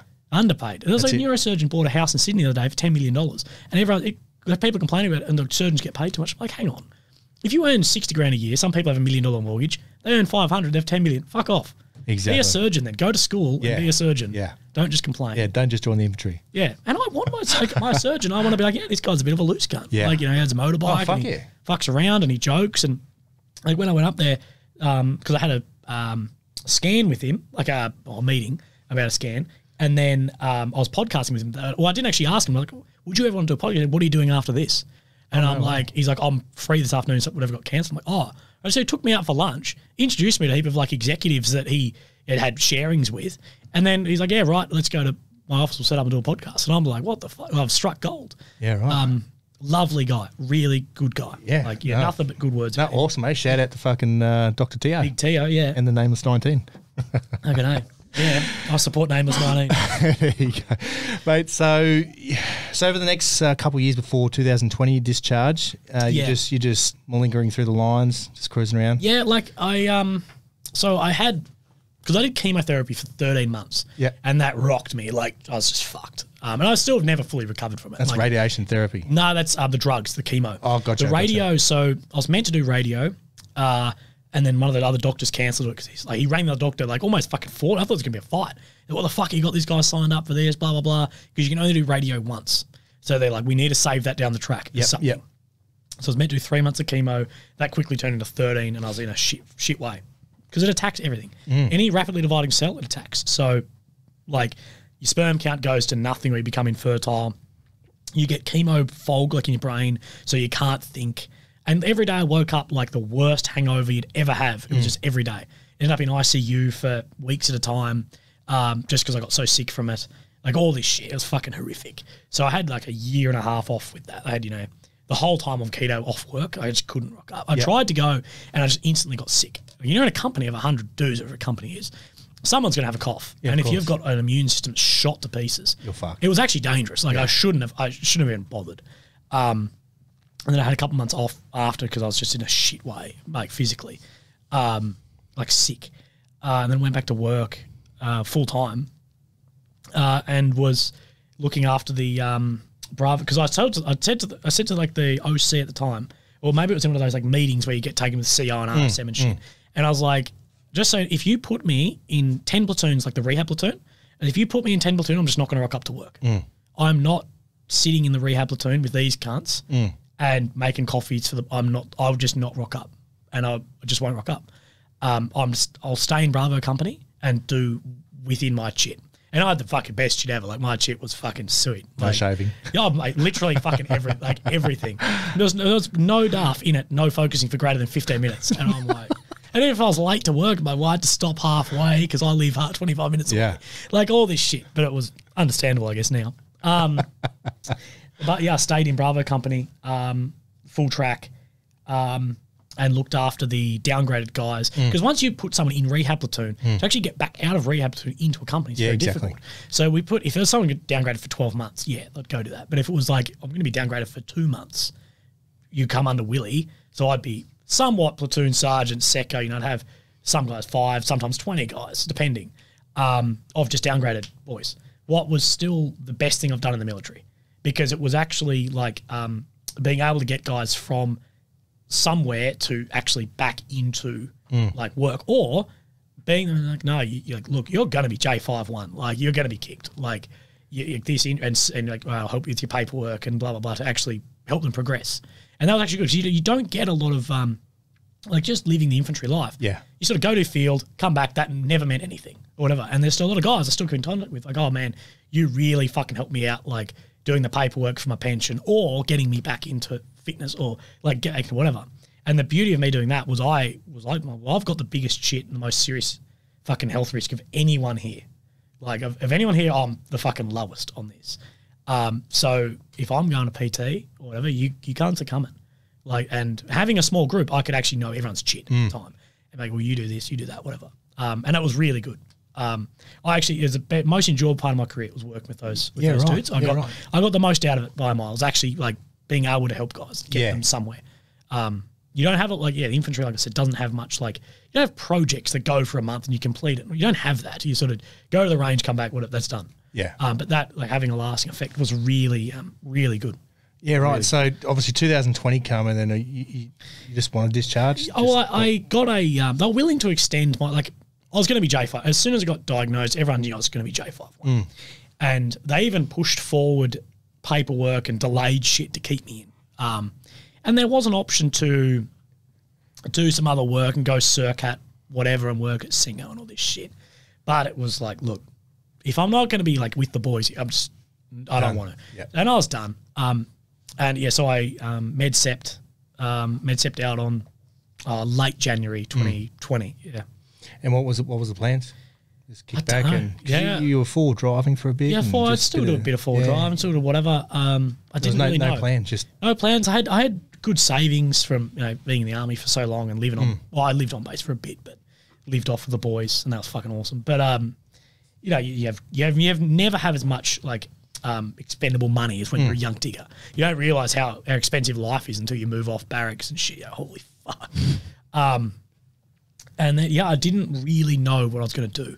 But I was like, well, I earned a bit of money speaking. I did some like video. I don't, it's just on social media because I just don't publish it, but I still do like some videos for like real estate agents and shit of houses and walkthroughs. I do stuff like that for money because I'm interested in photography and videography. I've shot weddings before, shit like that. And I was like, if I didn't join the army, that's what I would have done anyway. So I'll just go into doing bits and pieces of that. Like, but I had no real plan because it's difficult with my case. Like, I'm not going to go to university. I'm not going to do a 4-year degree and die halfway through. I'm not going to die of the hex debt. Like, I can get fucked. So, like, it's I had no real scope of what to do. Yeah, right. Fuck. And then obviously, probably in the last, when did the Ukraine war kick off? So it kicked off 24th of Feb, but I went over there early. I went over there. That's right. You say you did. Prior. So everyone's been obviously following you on Instagram. You're quite a large influencer on Instagram. Fuck yeah. Skinny Me Tea. Use my discount code. The Bondi fucking tan, whatever it is. Fucking now you've Bondi done Sands. Fucking hell. Yeah, so you head over to the Ukraine just as a... Well, I was like... It was just I like was a trip. talking to a few guys who have done it from the Australian Army who have become like, you know, for want of a better word, but war journalists or conflict reporters or whatever. But the thing is, I've got no formal anything. I've got no journalism qual. I've got no portfolio. Well, now I do, but like no portfolio of journalism, none of that. So, of course, I'm not going to get a job with like Al Jazeera or BBC, none of that. But I'm like, I've got a lot of mates who work in this area and a level of experience within high-risk areas or like areas of conflict, which a lot of people don't actually respect. Like as a soldier, even if you just marched into Kapuka and left and you went to like Ukraine, you have 20 times the idea more than another journalist who has never done anything. Of course, yeah. They don't even know to lie on the ground if there's a fucking artillery strike. Like shit, like just basic shit. They're fucking clueless. And I didn't really figure that out but till later. But I was like, well, I want to get into this. And I talked to Holly McKay. She's fucking, she's... Yeah, we're getting her on the podcast. She's a top G. Right. Yeah. She's fucking epic. And she was like, look, you might just have to go somewhere. And I'm like, yeah, like, fuck. I looked and I'm like Ukraine's easy. Because at the time I could fly to Kiev. Yeah. You could land, you could fly into Kiev. They didn't give a fuck about COVID. like, they didn't give a fuck. Like, people struggle to eat there. They don't care about wearing a mask. Yeah. So there was no restrictions. And I was like, well, and I was talking to the girlfriend, and a lot of people actually don't see, but I actually deal with anxiety a fair bit and like being nervous about things. So my biggest way to combat that is by everything has to be like a last minute, like sporadic. Just do it. Yeah. So, because if I book a flight in a week, I'll fucking stress for a week about it. And I don't even know, but I'm like, if I just go right now, like, okay, boys, we're going to fucking, that's the way I get around it. Is like, too late, I'm on the plane in an hour. That's the only way. So I'm like, babe, I'm going to Ukraine. I tried to go to Kabul as it was falling, and me and another guy, but it was, we can get you a flight there with the army, but we don't know if we can get you out. I'm like, fuck that. Like, okay, that's not worth the risk. I'm not going to orange jumpsuit it up. Or me hanging on the outside of the C-17. Like, that's Willie. Beard flapping in the wind. Do him a fucking hang and hold, whatever you do in the army. Nah, but swing.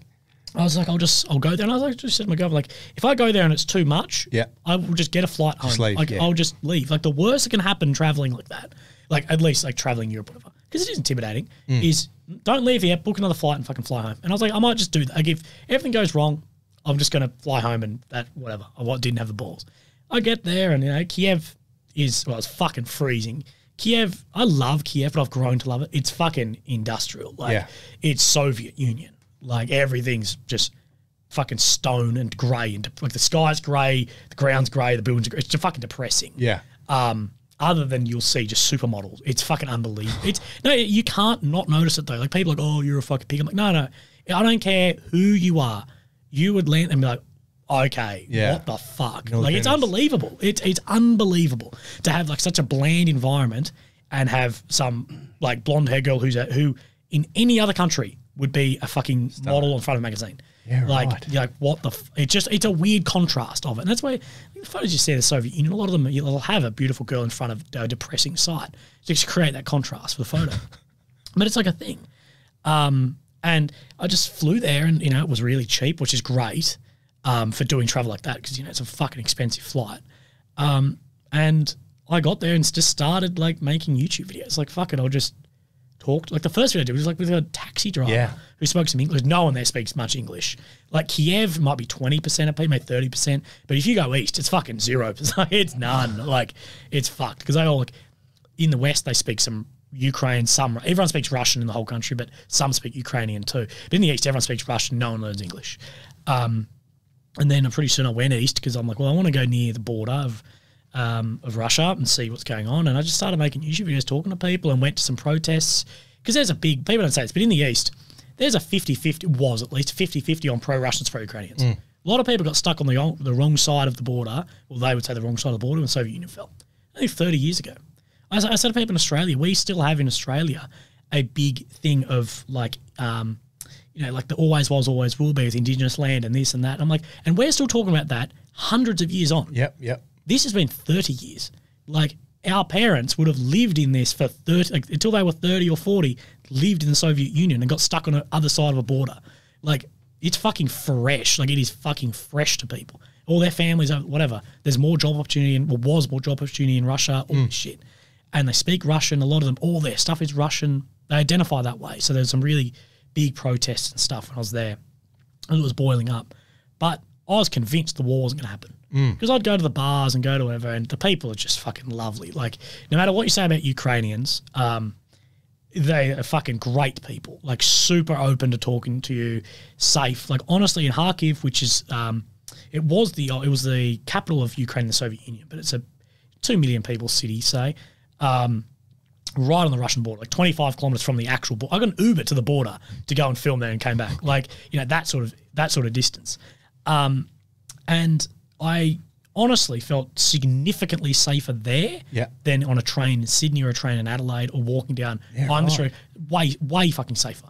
Because the crime there in those cities, it's not very obvious, but you don't have an Eshe who will fucking stab you. Yeah. There's mafias who don't give a fuck who you are unless you're dealing with their shit. That's it, you're fucking with their Professional crime don't give a fuck. Because they're worried about, they're driving, and you see a fucking G-Wagon cruise past in a convoy of like blacked G. That's pretty fucking cool. And they're cruising through to Russia or doing it. They're part of the fucking mafia. But they don't care about average dudes. Yeah. But they control a lot. The police are fucking, like, not strict, but if you were to fuck around like the Eshes and shit here, they'd just hit you with a bat. No, nothing's going to come of that. And there's a level of respect to it. Yeah, of course. Like a babushka, or babushka, depending where you are, but like a babushka will fucking hit you on the train. Like, if you're a cunt. Like, you know, but there is that actual level of, like, actual respect to old people. It is something I look at, I'm like, and they're still very religious, and it might come from being a very religious place. And that's something that, like, I loved about Ukraine before the war, was that, like, nationalism around, like, they love Ukraine. Or they loved Russia if they were there. They're actually proud of what they had.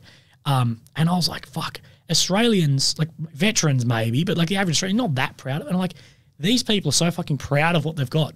And this country doesn't have that much to be proud for. Like, I'm not saying there's not a lot to be proud, but it's not like Australia. Like, you know, 80% of people live in fucking poverty, or what we would consider poverty here. They wouldn't, but we would consider poverty. If you're growing your own vegetables to have something to eat, we'd be like, what that's, you know, big. But there it's normal. And, you know, there's millions of people have died through your history because of fucking pretty much genocide from Russia back in the early 90s and all this shit. Like, and they're so fucking proud of what they have and so proud of the people, their language and their flag and this, and there's Ukrainian flags hanging everywhere even before the war and all this shit. And I love that, and I love the communal aspect. You all live communally because it's poorer. You live in those commie blocks, like the flats, and you have to live communally because it's so fucking cold and you don't have that much money. That shit's fantastic. I'd give away so much wealth to have a community like that. And that was great, made friends and talked to people, and they're like, the invasion's just not going to happen because they invaded in 2014. Yeah. That's what, like, any Ukrainian, like, the invasion happened in 2014 when they annexed Crimea. And they're like, they won't come further. They just won't do it. And they're open to what, it's not worth it for them. Like, what are they going to get, some fucking shitty farmland? It's not worth doing it.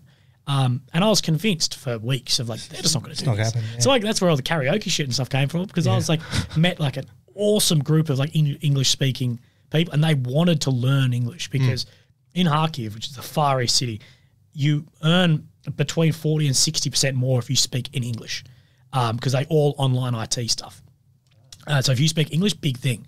But none of them are native English speakers. Gotcha. So they learn English like, oh, hello, Matt, how are you? When I speak like that. So what they do is they go to this bar that's still there, because I've gone there again, and you're only allowed to speak English in this bar, or Ukrainian, but Russian, not allowed. Not allowed to speak Russian. Yeah, right. So I met the best fucking people, still like close friends with all of them. A couple have actually been killed. A couple of guys got like called up and killed. But like awesome group, and pretty much just forgot. Like I was like, I'm on a holiday, and it was fucking great fun. But yeah, just great people, and yeah, just fucked around until like, you know, I was like, I'll just continue doing some reporting, and this isn't going to happen. Like I was convinced. Everyone else, everyone was convinced it's not going to happen. Well, we're watching. I'm pretty sure all the three of us here were watching YouTube and following you on Instagram, and you were actively saying on YouTube, you know, basically. Well, there's no reason for it to happen. Yeah, no, exactly. Like, why? None of us thought it would. No. It was the same thing back here. Everyone's like, nah, it's not. Russia's not going to do it. Yeah. And then I went down Kramatorsk, which is like right on the front. This is the Donbass border, pretty much.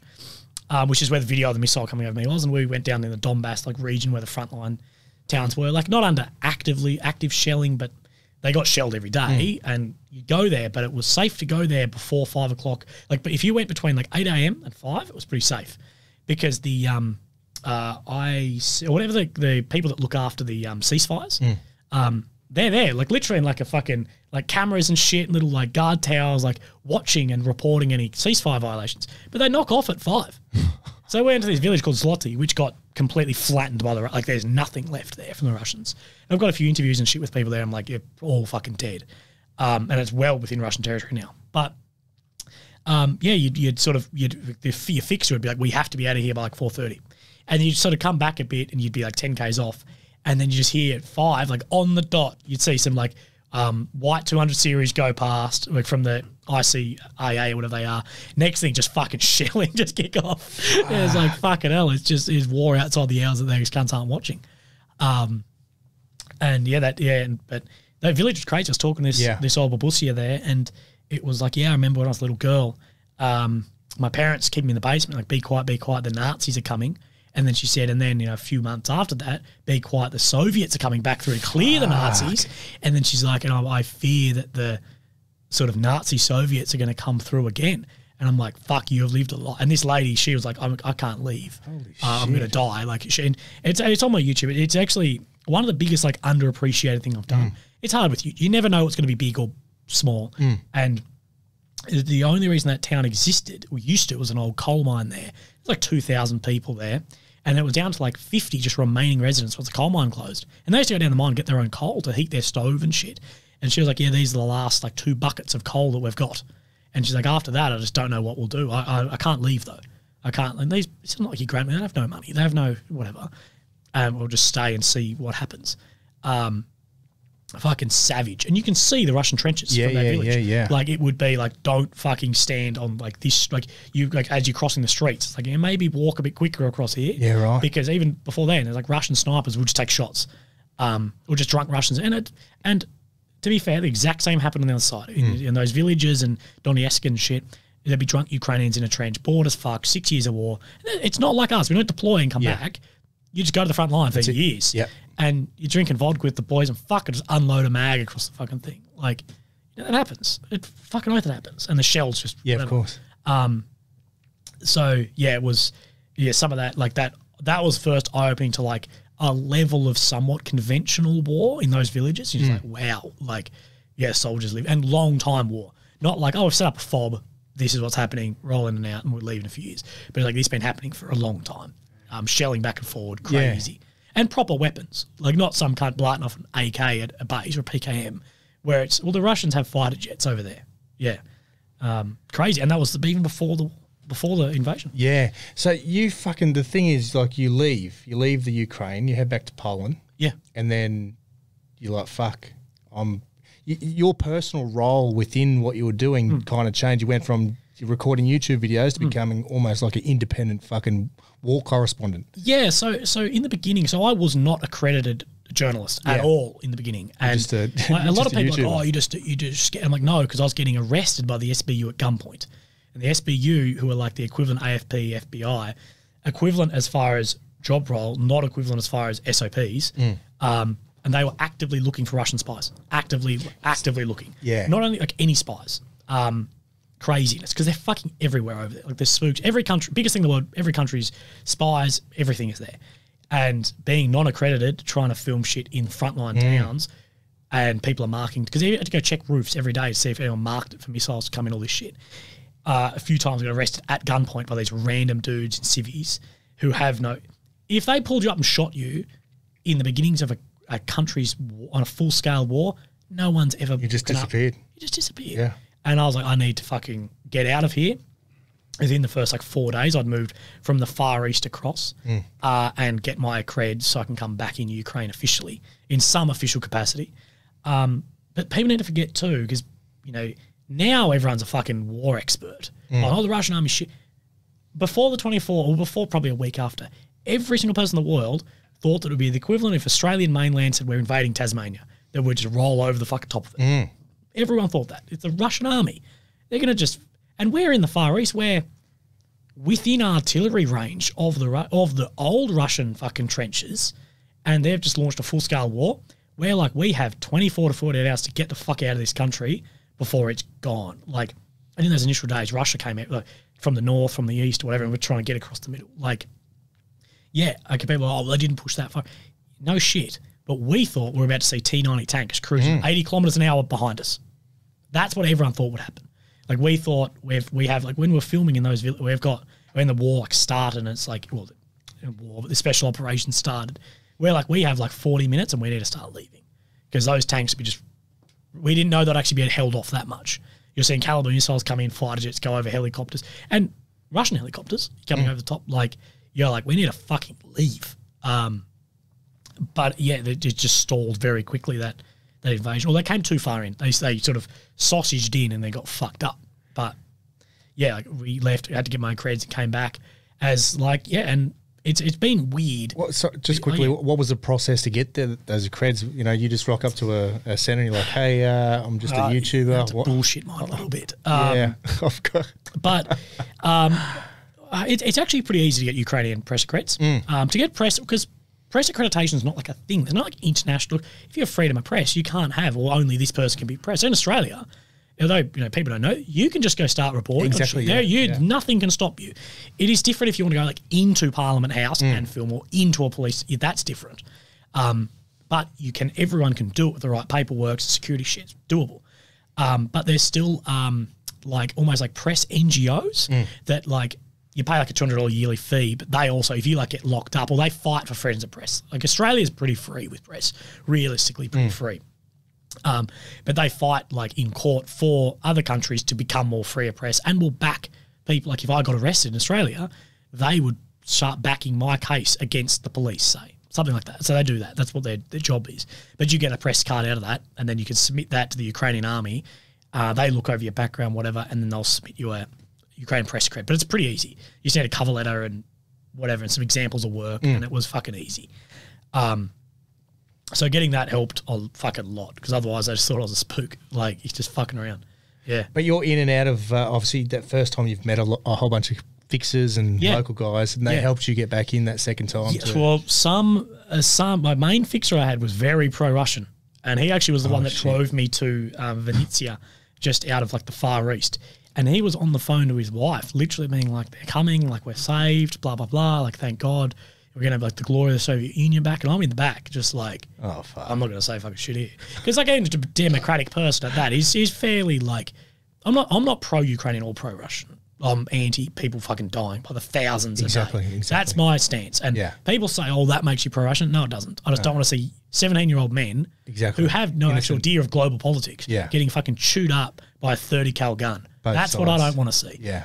Because of some cunts don't want their fucking, because of a proxy war from the West and all this other bullshit. Yeah.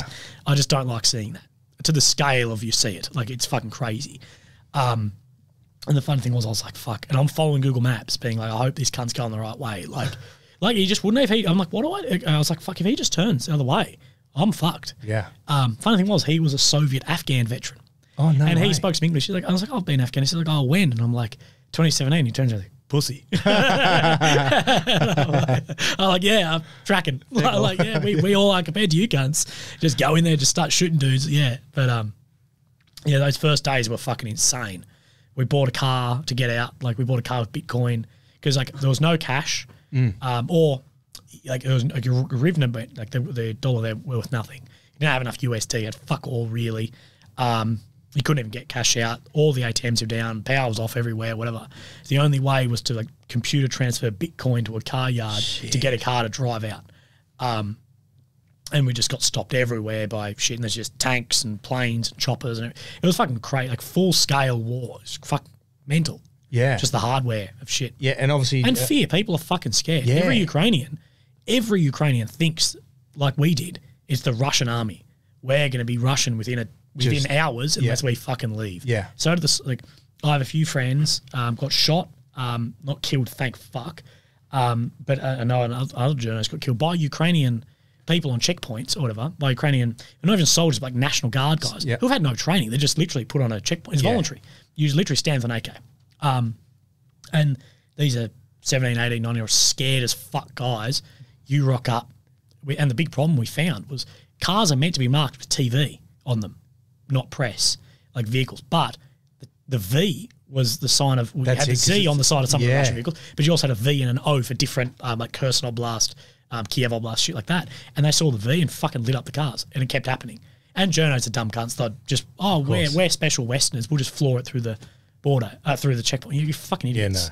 Yeah, no. Put your hands on the fucking wheel, cruise up slowly. Like, there's a lot of, you've got a young scared guy there in AK whose country has just been blown to fuck. He's seeing fighter jets with a fucking Russian flag go past, and he's got an AK. He's scared. You try and charge the checkpoint, I'd shoot you too. Yeah. Fuck off. And it's sad they lost their lives, but it's understandable. But it's shit like that you learn in the military very early on. Exactly. About like, oh right, okay, I know how that guy somewhat feels. Okay, I'll fucking cruise up slow, blah blah blah. But yeah. Did it help the fact that like you weren't American, you weren't British, like you're Aussie? Because over there wouldn't be too many Aussies over there. No, well, they all assume you're American. But when they found out you're Australian, they fucking loved you. So when I was in the Far East, pretty much anywhere in Ukraine, but especially in the East, I was the first ever Australian they'd met. And Australia, especially the Soviet people, like young Ukrainians get that Australia is like just another country. But if you grew up in the Soviet Union, Australia back in the 80s was like this mythical, it was like another planet. Like you see the photos of Australia on the beach and it's a rich country and this, and they think Australians are like aliens. And there was plenty of times I'd get, well, it's not Uber, there's a thing called Bolt over there, it's like Uber, but it's like $1. It's fucking awesome. And that, pick me up and talk to me, where are you from? If they spoke some English, like some English. Australia, like Australia. And they'd pull over and be like, what? Where are you from? And they'd be putting like here. And I'm like, and these like older guys who taking photos with me, like ringing their, I'm with an Australian, like it was like but do you think a Soviet Union, it'd be like if you met someone back in the day from the Soviet Union, oh my fucking God, wow. Like, they had, what they saw in Australia was maybe on a globe or maybe a photo in a book. Like they had no access to free information or whatever. So it was, but it was painted as like, it's like the grass is greener. Of course, yeah. Like, so it was also pretty fucking shit. But like, they would see Australia as like the land of just promise of everything, and that everywhere's like Bondi and all this shit. But it was, but being Australian, same in Afghanistan anywhere, like being Australian is significantly better than being American. Oh, of course, yeah. But being an English-speaking Westerner over there, with people that were Soviet, English, like Westerners are protected because they see Westerners, like English-speaking Westerners, as almost special. And this, people deny this, but it's fucking true. That especially in the East, like if you get like an older man or older woman, they think you're like special. They're like, oh my God, you're in our lands, like you are like a different human. They really think you're special and to protect you, and they don't want you going places because like you can't go there, you need to be protected, and they almost want to look after you because it's like you're an alien in this foreign land.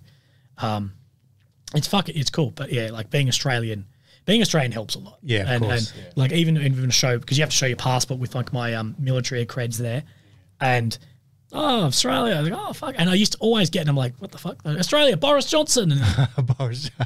Just, okay. Like, but now that, Australia's donated vehicles and whatever. They have, They fucking love, they're sending more bushies. They're 213 million, I think they're. Yeah, right. Through the budget. Yeah, they're sending more shit. And when all that shit came out, they fucking loved Australians. So, it's easy if you're a journalist, they're trying to work and shit, that you need to take advantage of that shit. Like, it's pretty easy. Yeah. Have you seen the bushy over there at the moment? No, I haven't actually. I haven't. I've been looking for it. Well, 7RER sent over buckets. Sent M113. Oh, did they? Yeah, because the what are the buckets? Sorry, the houses. M113. M113. It's like the old APCs. APC. Like the Vietnam. They were outgunned. Fuck. Sorry, boys. I'm the only fucking the Navy guy. Fucking hell. They were outgunned in Vietnam. Like you'll see photos of Vietnam with them putting sandbags and shit on them. Yeah.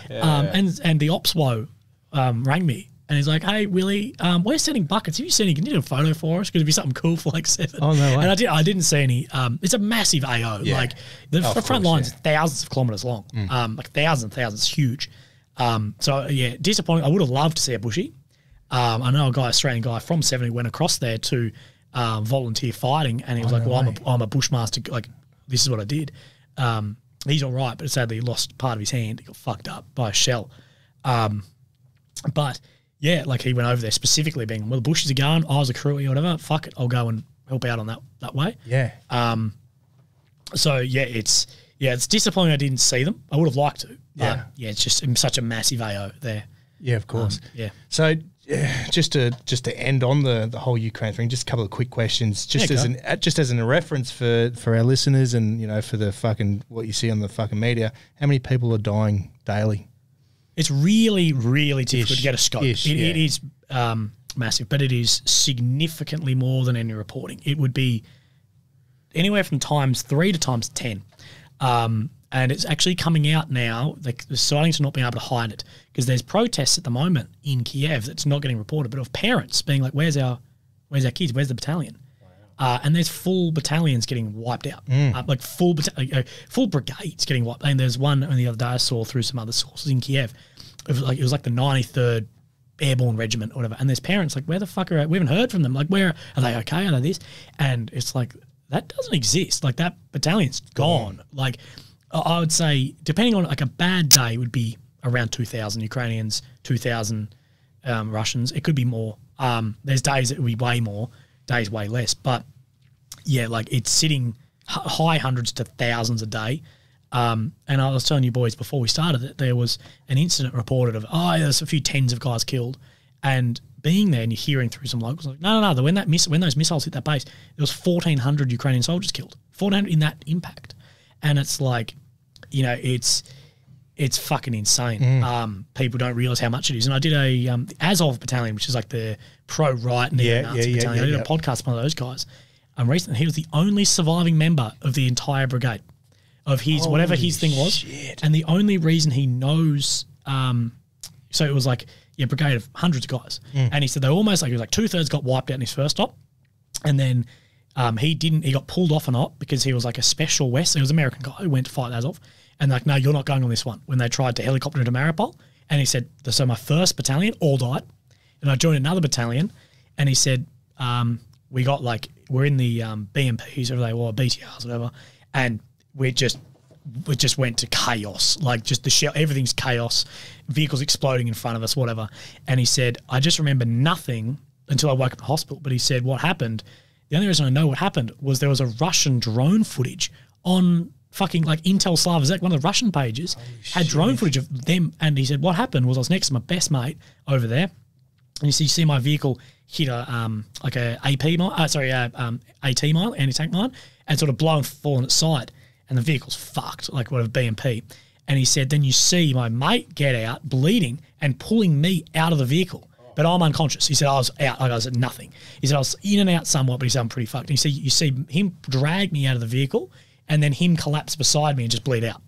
And he said, every single person on that like battalion size attack, every single person died but me because my mate chose to drag me out instead of like tourniquet himself. And he sent me the footage. Like, yeah, this is the footage of him dragging me.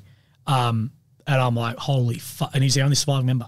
And he's bad, like he's in a pretty bad mental way. There's a few other guys who've gone to see in hospital, like some foreigners who've gone to fight who are just like another foreigner can't open the windows because he has like his PTSD is hallucinating him that he sees drones at the windows. He's sitting in like a dark room and I'm talking to him. He's like, I know this sounds crazy. And he was a Marine in like Fallujah and shit.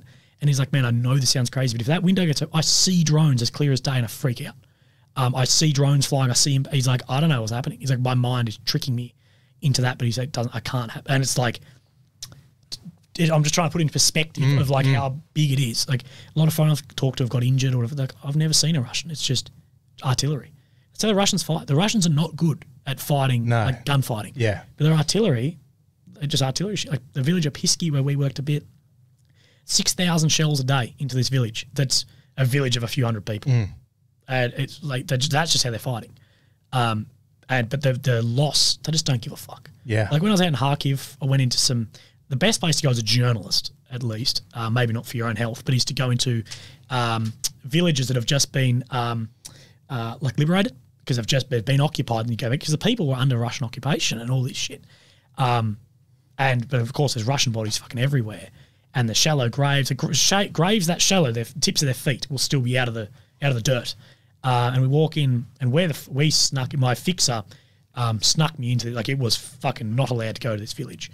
And he snuck me in, like as his fucking son. He's like, just don't open your mouth because they'll know you're not Ukrainian. Got me in, and we're with these people. These people came to see their house for the first time, and like, fuck, it smells in here. And I'm with the fixer and open up the basement and it's just full of Russian bodies in the house. Like they've just been stuffing bodies. I've got some photos.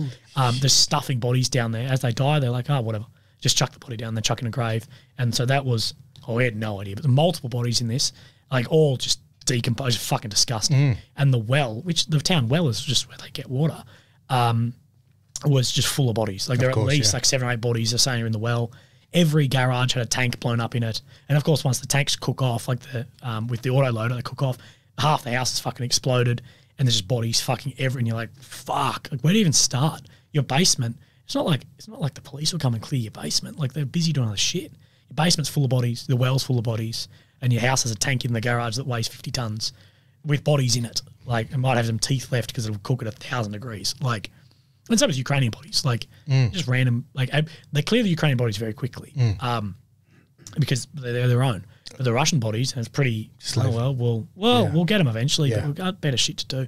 Just people slumped over in schools, in whatever. You're like, fuck. Like, I'd never seen death on a scale like that. Yeah. And for those few, like the first few days I worked in the liberated places was hard. You're like, holy fuck. Because these are young dudes. Like, you see guys who look like fucking younger than you. Like you're looking at 18-year-old guys like fucking Jesus Christ. Like that's what conventional war is. Like this isn't losing 40 guys in 20 years. Yeah, of course, yeah. This is losing 2,000. This is losing you. Imagine you're in fucking 6RAR. You go on a trip and you're the CO, RSM, and the youngest lead digger's dead. Yeah. You're the only one survive. And like that's what it's like. And like, that's the reason like when Australians and whatever hit me up at go and fight, I'm like, don't fucking go. Go, like, can't stop you if you want to fucking go, but don't think that you're going to be kicking indoors, fighting out with Russians. Exactly. You don't fucking think that because I always say, like, if you've got combat experience in Afghanistan, reverse roles. You are now the cunt in the sandals and the fucking AK with the cunts with the F-16s and Apaches and Lavs. It's the opposite. It's the roles reversed. Yeah, you're that guy. It's the opposite. You're the cunt in the sandals now. Yeah, right. And most of my mates who are foreign guys who've got injured or whatever, who I've spoken to, they've never seen a Russian. They're like, man, we were 10 Ks off and we had no artillery. We had no we were told we had helicopters on too. We had none of that. We had no HL, no nothing. We just go that way, see how it goes. And we had nothing next thing, the artillery, and we're just fucked. And they had to steal a vehicle at gunpoint to drive to our own hospital. It's not what people think. Yeah. If you've got experience in Afghan, it will do nothing for you over there. Because you are the Jundi in the fucking sandals. And that's the reality of it. Until you see the Russian might of, Russia is far shitter than we thought. Like, way shitter. Of course, yeah. But you're still sitting there and you'll see a fucking, a Su-27 plane will fly over the top and you're like, it's not that shit. Like, there's still fighter jets fucking everywhere, or choppers. You'll see like KA choppers and shit. And the intel guy, I knew a guy at least, who was on the tried to retake the power plant with the Ukrainians. Yeah, right. I don't know if he survived the second op, but he did the first op. And he said, man, there was insider leaks. We got in these boats supplied by the States to go across. It's a fucking death mission. Like you've got like a 2-kilometre Dnieper River and the nuclear station. And the nuclear station is held by Spetsnaz or VDV guys, like fucking good soldiers. Like those guys have good equipment, they're well-trained and a fuckload of experience in like Syria and wherever. They are good. The Russians seeing shit, they're just conscript, whatever. Yeah, but of course. The VDV, fucking good to go. Watch the helmet cam footage of them at Hostomel. Yeah. Yeah, they got, I actually didn't get a smoke, as people will say. They've got good drills. See them getting off the choppers, taking cover, like pepper potting up, doing whatever. They're good soldiers. You can fucking, if you're an infantryman, you say, like, oh, he knows what he's doing. Yeah. And they took that airport very quickly and then pulled out. And yeah, things went to shit, but still pretty good op. And these guys, we're going to take these fucking ribs, go across this river and fight into the fucking nuclear power plant, which is massive, that's been reinforced, that have guns like with arcs, all this shit. And so as soon as we got like halfway across, we heard like a KA-50 helicopter spool up. Next thing, it's just fucking 30 mil into the boats. And so just bodies fucking everywhere. And he managed to get out, but he's like, bro, he said, it looked like when you fail a Call of Duty mission and there's just shit, and you fail and it goes like blur. He's like, man, there's bodies fucking everywhere. There's cunts swimming. There's guys drowning in body armor. He's like, that, he said, you realize very quickly how small you are when you're in a rib with a fucking CZ rifle, whatever they have, and you see a fucking one of those helicopters with the 2 props on top with 30 million missiles pop up over the hill and just start hammering you. He's like, very quickly you're like, oh, light infantry fucking sucks. Like, yeah, this isn't a COD mission where we're going across and taking the power plant. Like, fuck. And he's like, yeah, man, shit's fucked. And I don't know if he's dead or not, but has done another mission that all I know through the Russian chats is it got spoiled again because they had videos of bodies just all washed up on the shore. And you're like, fuck, like shit. And that's the sort of shit that, you need to fight like that if you're a small country. You need that like crazy guerrilla warfare shit. But I'll say to people, like, don't think, like in Afghan, whatever, you were always going to win. I'm not saying there weren't some massive firefights and guys die. But you're going to win. Yeah, the like, support. at the end of the day, if you started losing, the coalition would just send shit until they flatten it. Even big things like you see, your sort of lone survivor scenario, they can sort of just keep pumping the F-16s and chopping. Where it's not just you're going to, 100% of them going to die, and that's the realistic of it. You're just going to get hit by artillery. You're going to sit in a shell scrape, and it's been funny, like you said earlier, that, Afghan digging shell scrapes. But now it's like, holy fuck. Like when I lived in the bunkers with some of the guys, you've seen those videos down. Because you have to live underground the entire time you're underground from a range of shit coming in.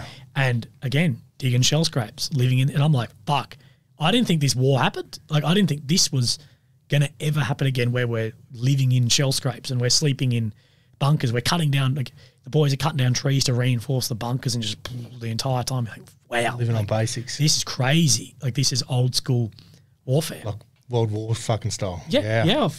Fucking absolutely. That's absolutely. And you see the trench warfare. There's friendly videos of guys in trenches fighting each other. It's I've seen. We've all seen it. Yeah, fucking crazy, man. But the death, like go back on the original. The death is fucking just non-stop. Same with the civilians. Like the civilian casualties. And Ukraine under-report purpose because they need to keep. Of course, they need to keep the society going. They need to. We're winning. It's a morale this thing. And that. And Ukraine has had some massive gains recently. They have. But the civilian casualties are huge. Of course. Huge. Like, you see and a lot of people don't actually see what artillery, like modern artillery does to a human body and shit. And you're like, holy fuck, war is fucked. Like, you get chewed up by a BMP's gun or something, you're like, oh, okay, war is fucked. And like, every infantryman wants to be in contact until they're in it. And I've never been in a contact like an Afghan contact or whatever. Like, no. But the first time you're getting like, you're in an artillery beating zone or like you're getting in a stomp or like a mortar stomp or you have like light arms fire, maybe it's different as a journalist or maybe it's different because it's a country like Russia. But very quickly you're like, no, I don't want to be here. This is fucked. This is fucked. Like when I got hit by the rockets out at Orikhiv, and I was rolling out there by myself. Like I was just solo filming and I ended up in the trenches with the Ukrainians with no helmet or my camera gear. I've got my phone. That's it. That's where the video's from. That was like, I want to go home to mum. Like, I'm like, I don't care how brave you think you are. You hear, I'm one of very few surviving people to hear the scream of a rocket or R2 before it hits the ground, and you hear them scream like that, like, and then it hit, and that final like 2-second scream, and everyone just starburst into like they're pulling me into bunkers and shit. And I'm like, yeah, fuck this. Like, okay, I want to go home. Like, fuck this, cunt. Like, so it's cool until you're there. And I'm like, it's people, I'm like, don't chase that shit. Yeah, of course. Like in the army, like you guys trip chase, I want combat trips, I want this. And I'm like, I have no ambition to be artilleried. Like, it'll happen because of the locations I want to go to and locations I work. But I have no ambition to do it. No ambition to do it. Like, it's not some cunt cracking off an AK anymore. That's it, yeah. Yeah, like, it's fucking especially if you see like a caliber missile, that hits laser, like, they're not as shit as Ukraine will make it. They'll make it like they're just fucking fired off. And they're not. Yeah, no. Like, they're fired off a fucking Navy boat or a submarine out somewhere, cruise over. They might miss by 20 meters. Doesn't matter because they make a 30-meter hole in the ground. It's shit like that. You're like, gun. You're like, you don't want to be near that shit. And just the constant barrage. Yeah, of course. Fuck. So are you going to go back? Yeah, back? Well, I don't. There's a lot of journalists, and I myself included in this currently. I wouldn't call myself a journalist, but it's the only word I have for it. Who have only got a name for themselves in Ukraine, and I'm like that too, because I've only ever worked there, and it's a different environment to work in. So I don't want to pigeonhole myself and like that's all I can do is in a European country where you can still go to a hotel or you can still do this or whatever. I don't want to do that as it. So I know I will go back once the winter hits and everything slows, because the access then into the front lines will be really good. Especially some contacts I built, whatever, it will be really good to go and do. Similar to this is what I want to do, is like podcasting like this, more like, more rudimentary microphones and shit. But that's the most success I've had, is sitting with guys in bunkers talking to them about their life. And because it's very interesting. It's fucking very interesting. So I want to do more like that, but like more in the trenches, whatever. And once it snows up and whatever, everything will slow down. It'll be really good access for me. But then I'm also looking at a lot of other countries, and I've got an in with some Nigerian SF guys, and I'm just quietly putting at the feelers, and I'm very, very in the beginnings of this. I'd like to go back to Afghanistan, and what I'd like to do is reach out to dudes who have been in big battles and contacts and shit there, and like, okay, show us on your map, where were you, blah, blah, blah, and get in with the Taliban, and pay them off or whatever, and go to those areas where the Australians or the Yanks sort of had battles with them, and almost tell like their side of the story if one of them was there or they'd heard. Wow. So I was like, yeah, well, we were here in this creek line, like all the surviving guys, we were here in this creek line shooting at you guys up there, blah, blah, blah. Like, and I think that would be fucking cool. That would be fucking so that's level. But my problem is being there as a combatant before. Exactly, that's what they don't care that I was on. They don't care that I wasn't. They don't care if I'm FBE exactly. or 2 SAS. They don't see a difference. All I see is Australian soldier. Yes. Just a soldier. It would actually be cool to see, or to ask someone when Corey Jones shot their donkey. It'd be like, hey, do you remember that time Corey shot your bloody horse? And they're like, oh, he shot me donkey. Yeah, but shit like that would be very very interesting. So I'd like to do that, but I'm not. Yeah, it's very. I'm still just like putting the feelers out. There's two guys I watch on YouTube. They actually they travel. You probably seen them on YouTube as well. They cruise around Kabul and just having the time of their life. Young Aussie. No, one's Dutch, I think. Yeah, there's an Aussie kid that cruises around Iraq, Afghan, and Paki, and he speaks fluent fucking yeah. And he's fucking like, he's just like, hey, it's doable. Like, you can go to Kabul, but the problem is like us. Yeah, because we're ex-soldiers. Ex-soldiers, and especially if you've definitely not ScoJo. Definitely not ScoJo. Yeah. What about sailors? They reckon like sailors. Oh mate, I think you'd still be fucked. Even in a landlocked country. Yeah, you'd be fucked. When you came back to Australia, did anyone from government or DFAT contact you? Or no, nothing like that. No, they didn't be like, hey, bro. But no, there's it's like I was a bit worried about going back through AFP. You're an influencer though. That's the thing. Fuck yeah, and you make the army look good blue too, tick, baby. Yeah.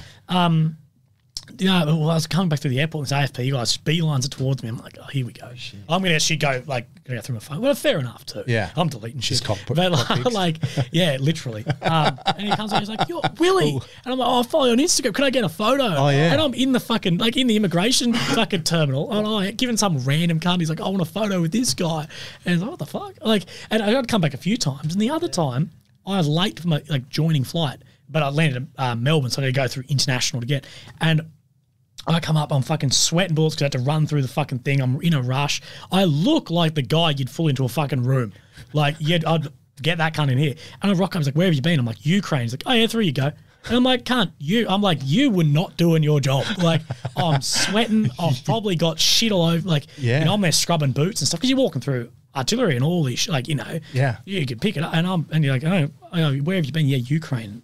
Yeah, no worries, mate. And I'm like, yeah. It's because you got the OAM. Yeah, that's what it is, more mate. reason to fucking pull me in, to be honest. I forgot to ask you at the start. What was your family thing, and more so like your missus? Yeah. Well, when you were like, hey, I'm going over there. In the beginning, it was like, because we thought realistically, Russia. We had this idea: Russia is not going to carp bomb cities. That's not going to happen. Even if they do, they're going to annex some of this, peace deal, whatever. So they weren't too worried. It's a dangerous. Ukraine is still a dangerous-ish country. There's still some threat of kidnapping and shit, but no more, more than Australia, but no more than a lot of other places, which are fairly safe. So they're like, oh yeah, whatever, he's doing this. And then the invasion happened, and then we saw the sort of savagery and the brutality of the Russian forces. And then it was like, oh fuck, this is not like you could just be caught in the wrong place, wrong time. And people say it was pretty safe in where it. I'm like, oh, it is and it's not. Even in Kiev, we talked about this before, even in Kiev, there's still missiles hitting that city every day. The chances are low, but you're still in a city where missiles are coming in. And when people ask about defined front lines, I'm like, well, there is a last line, and what we call the last line is where it becomes Ukrainian to Russian territory, that line in the sand. That's the last line. But the front line's basically the whole country. You can reach out and touch anywhere, like Russia can reach and touch anywhere in the country. And they've shown this multiple times with drones, with missiles, plenty of types of missiles, all this shit. Even with, and this is underreported, but with SF guys behind enemy lines, it's been a big thing. Like Spetsnaz guys all through, like it's a fucking thing. And Russian sympathizers, whatever. Which is a lot of, like Russian sympathizers is massive, like civilian sympathizers, like, you know, marking targets, whatever, huge. So the whole country is people, like NGOs who go there and these wannabe whatevers go there and I'm just going to go to Lviv because it's safe. Not that safe. Like just because you can sit at a cafe and have a meal and a beer doesn't mean that it's that safe. Like I got Lviv, which is the far east. It's only 30 kilometers from the Polish border. 7 caliber missiles came in on the airport while I'm there. And I'm like, this is still not, like people think it's a very, very safe place to go and want to be a humanitarian. And you're like, yeah, just because you're 1,000 kilometers away and you don't see much here doesn't mean something wrong, something bad can't happen. And don't think that you're going to get priority of crossing a border or at the hospital. You're not going to get priority. You're just not. So, yeah, it's one of those things. Yeah. So, mate, just to wrap up the Ukraine side of things, what's the end state? What do you think? Mate, I don't know. It's the further I get into, the more I know about Ukraine, the less I know. Because in the beginning, it's this Russia bad, Ukraine good scenario, and that's what the news will say. No one will ever criticize Ukraine. And, you know, I'm like, well, every rational person in the world has gone, Russia has done the wrong thing by invading a sovereign country. That is, you can't deny that is a wrong. It's like throwing the first punch at a pub. That is wrong. Everyone knows that. But you need to look at what the lead up also was into this. And you need to look at things as some level of Russian perspective. And if you think that America and the coalition hasn't done what Russia, look at Iraq. Yeah, no, exactly. America had significantly less reason to go to Iraq than Russia did to Ukraine. It was across the other side of the world. We made up complete fucking lies about going there, and we killed a fuckload of civilians. That happened. Ukraine's on Russia's border, used to be part of Russia, and there is massive like they're provoking the fuck out of them to do it. And there's the whole thing of proxy and all this. And it is like, you know, Ukraine broke Minsk 1, Minsk 2 agreements. Anyone who denies that there's neo-Nazis in Ukraine is lying. Now it's not the whole it's nowhere near the whole, it's still only probably 1%. But in Australia, it might be 0.01%, where there it is still big. Strong. It is strong. Bandera, if you've heard the name Bandera, Banderas are like neo-Nazi, pro-Ukrainian nationalists. It does exist. Well, a lot less now because Russia killed a fuckload like they did. But that existed. And you can't say that NATO wasn't provoking Russia 100%. And the way I say to people, I'm like, imagine if Mexico started being like, well, actually, we might join China's alliance and we might put Chinese weapons here and have a very similar government to China. How quickly do you think the US would invade Mexico? Realistically, it'd be the next fucking day. They would do it, 100%. 100. If New Zealand did it, we would do it. If New Zealand was if China had a deal with the New Zealand government, they're going to put fucking weapons there and join. We would, our hands would be, we have to do this. Now, I'm not saying what Russia did was correct. I'm not saying that their thinking of NATO as evil is correct either. But I'm saying you have to look at it that perspective, as they see NATO as the enemy. And NATO's moving in. NATO wasn't moving to Poland, and they did. They put multiple rocket launchers, multiple type use rocket launchers that are specifically for nuclear bombs in Poland, not with a warhead on them, but within like 16 hours they could have a warhead, shit like that. And where this leads is difficult because, in my opinion, Russia can't lose. As far as, I'm not saying they can't be defeated on the ground, but Russia can't afford to lose. They can't afford to be embarrassed on the world scale. It's like, even if we give Ukraine enough to win, Russia can't afford to lose. Yeah. And that's the problem, is it's like, hang on, what is a win for Ukraine? Because if Ukraine's the West now, and let's just say it's West, and NATO support, if you don't think Australia's at war with Russia, you're kidding yourself. If you're supplying weapons to someone, you're a fucking war. Yeah. Because if Iran starts supplying weapons, Iran supplying weapons to Russia, is Iran conflict against Ukraine? Yes. Well, if we're supplying weapons, we're all involved. Exactly. The problem is it's like, well, what the fuck how do Russia lose? Even if we push them back to the border, they have 7,000 warheads over there. Yeah. And we know we can't shoot them down. We know we can't shoot down ICBM. You might hit a few of them, not lots of them. Like if you look up any way ICBMs work, you're not hitting them. Yeah. And Russia will just keep sending guys. They don't care about sending just men, waves of men. They've done it. That's how the Soviets fight. That's why they're having massive losses. And look at that's how they did Berlin. So the problem is Russia won't lose. That's the issue. And that's where personally I think, and I could be completely wrong, I think the nuclear thing is a bigger threat than a lot of people are making out. You go to Ukraine, they're handing out iodine shit like fucking ollies, mate. Yeah. It's fucking everywhere. Iodine for nuclear strike or dirty bomb or Ukraine has the biggest nuclear station in Europe. Yep. And one of the biggest in the world, and they've got heaps of them for anything like that. So iodine's been handed out like fucking candy. Sorry, really, what's that for? So iodine helps if you're exposed to high radiation, and I could be a bit wrong in this, but it soaks your lymph nodes with radiation. The iodine helps break that up and move it out, something like that. I'm not exactly sure how it works, but it helps a lot with initial exposure to radiation. We carried it over there. It's fucking easy to get. Everyone has it. Well, maybe not everyone, but it's fucking easy to get. And I carried a gas mask with me everywhere, and iodine everywhere because I still, even if it's not in Ukraine, but and what I think will happen is Russia will blow up a nuke, but in their land close to the border, to be like, we're not fucking around about this. We are fucking serious. And people go, oh, well, if they fire a nuke, we'll flatten them. I'm like, you don't understand what Mutually Assured Destruction Agreement treaty was. You don't understand the MAD treaty. Because we can end them, they can end us. NATO could end Russia 20 times over. Oh, 100%. But Russia only needs to end us once. Yeah. That's it. If they hit one thing, it's done. If they fire one missile into whatever, the world's gone. And that's the odds we're dealing with. And for there to be no discussions around a peace end is difficult. Russia won't give up Crimea. Russia can't afford to lose Crimea because it's their land bridge into the Black Sea. Exactly. Can't afford to lose it. The rest of it, whatever. That's why the counteroffensive Ukrainians in Kharkiv region, which has been the massive gains recently, was a fighting withdrawal from the Russians. It was not even enough. It was a tactical withdrawal. They pulled back. There was realistically they took it way too. You can't take hundreds of kilometers a day if you've got any fucking resistance. A lot of Russians died, and Ukraine. I'm not trying to take away that they're fighting well there, and it was a great thing. They used very good American tactics, whatever. But there wasn't that much resistance there. Yeah. They were like, oh, we'll take it back anyway because we want to focus on Donbass, Kherson region, and Crimea, and they won't let Crimea go. They'd rather end Russia before it. So it'll all come out in winter. It's going to be what it is. If NATO stop, then Ukraine can fight for days, and then that's gone. And Europe is going into a deep freeze in winter.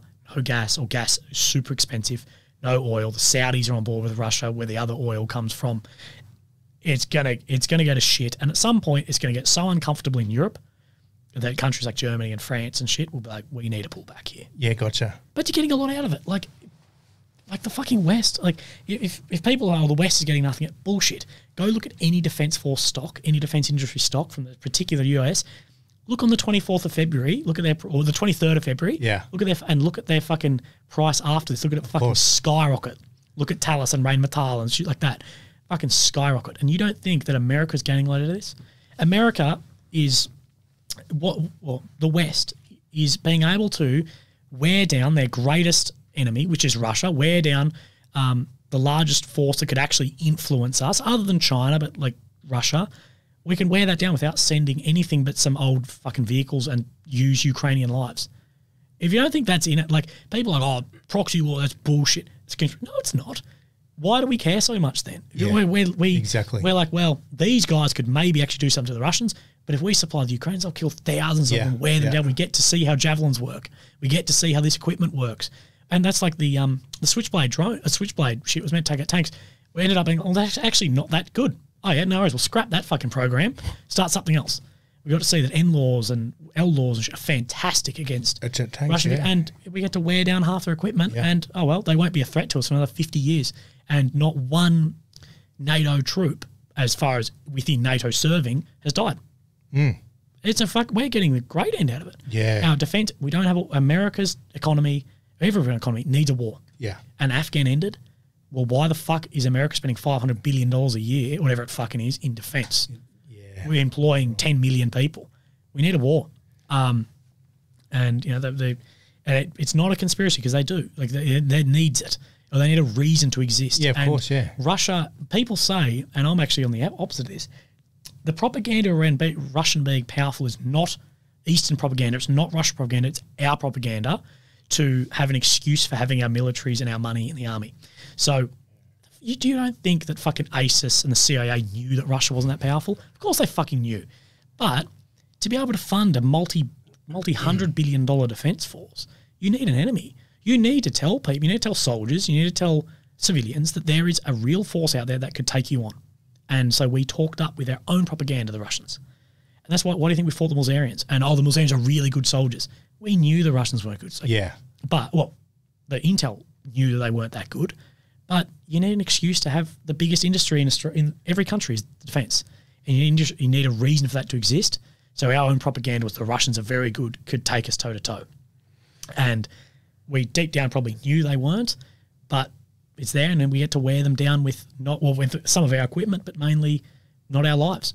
And America benefits, or everyone benefits, maybe not short term, but long term, massively. Yeah. You know, there's all these new contracts. I'm not sure if you guys do much in the defense, like industry space or weapons space, but look at like all these companies like Saab and all them who make different like anti-tank weapons. Well, now that Russia has got some javelins or got these 84s or whatever, that stuff's all being compromised. So a government contract, $2 billion to develop a new top attack weapon or whatever. And that shit just rolls in the economy. That's how the shit happens. I'm not saying it's a conspiracy if that's why it all happened, but if you don't think that there's people that benefit massively off a war, of course, you're fucking kidding yourself. Yeah. You're kidding yourself. Yeah. And Australia's increased our defence budget, increased our drone budget, we've increased all this, and there's a real reason for soldiers to be in there. And it just rolls like that. So where it goes will be once it's too uncomfortable for Europe or America. Yeah, gotcha. And the worst thing is Russia's won the war. In my opinion, Russia's already won the war. Yeah. Ukraine has over $1 trillion worth of damage, and their GDP leading up to the war was about $100 billion, depending where you ask, a little bit to and from $100 billion. And they've lost something like 70% of their GDP and a massive amount of people. So you've gone down to $30 billion a year, say. Even if the war to end right now, you've got $30 billion a year GDP. All your young women have gone on a 3-year visa into the EU. You don't think in 3 years they're going to have a house and maybe a relationship or whatever. Like Ukrainians wanted to leave Ukraine anyway. That's why you could like order the whole thing about order a Ukrainian girlfriend. They wanted to leave into the EU. That was like a dream of theirs. That's it. Whatever. You're leaving it for a better life. You know, that happened. But you don't think they're going to try and stay in the EU? They're not coming back. You've lost all your young people. All the women and children have left, and you've lost tens of thousands of men. So their population of it, like older people don't feed the population. Young people do. All the people below 18, or not all, but majority have fucking left. Or maybe not the majority, but a lot have left and won't come back. As the war gets on, more and more and more are leaving. And all the women are leaving, a lot of men are dying. And even if the war ends, a lot of the men will leave their partners and go live in the EU. And you've got a country with more than $1 trillion worth of damage. All that Russia wanted was Ukraine to never be NATO. Yeah. Do you really think the NATO... We might say right now, we'll accept into NATO and the EU. Fucking bullshit. If the war ends and we've got a country with no GDP, needs well over $1 trillion to repair it, and we're struggling financially, like the West, to a degree, is struggling financially, do you think that's going to be a popular vote? Especially with countries like Turkey in NATO, they're going to go, no way, because we fund all equipment or a lot of equipment to Russia and Ukraine, but they provide a lot of equipment to Russia too. As if that's going to, like, Ukraine, if Russia wanted to just not have NATO there, they've managed. And that's where people go, maybe they'll just blow up a nuclear power plant or a bomb and just create a nuclear like buffer zone of where you can't walk through for 100 years. Yeah. That's all they need to do. Like, my thing is I just don't, to answer your question being long, I don't know where this ends, but I know Russia's not prepared to lose. Yeah, of course. Russia would rather lose Moscow than be embarrassed. Yeah, of course. And that's Russian. I think the people that don't think that there's any threat of a nuclear bomb are fucking kidding themselves. Yeah, right. Because, at least in my opinion, we are not going to attack Russia even if they nuke Ukraine. Like, we support Ukraine. I support Ukraine as far as the people and, whatever. I don't support young guys dying. But at the end of the day, and I'd like to know your opinion on this, if Moscow launched a nuclear bomb and flatten Kiev, kill 1 million people, okay, is the West going to retaliate and fire a nuke back? Because then that's open game. And if you look at any of those things of a nuclear war, it's like 1.3 billion people in the first hour. Yeah, exactly. Yeah. And my opinion is, at least me, and the guys making decisions, they've got their own thing, who push the fucking button at the end of the day.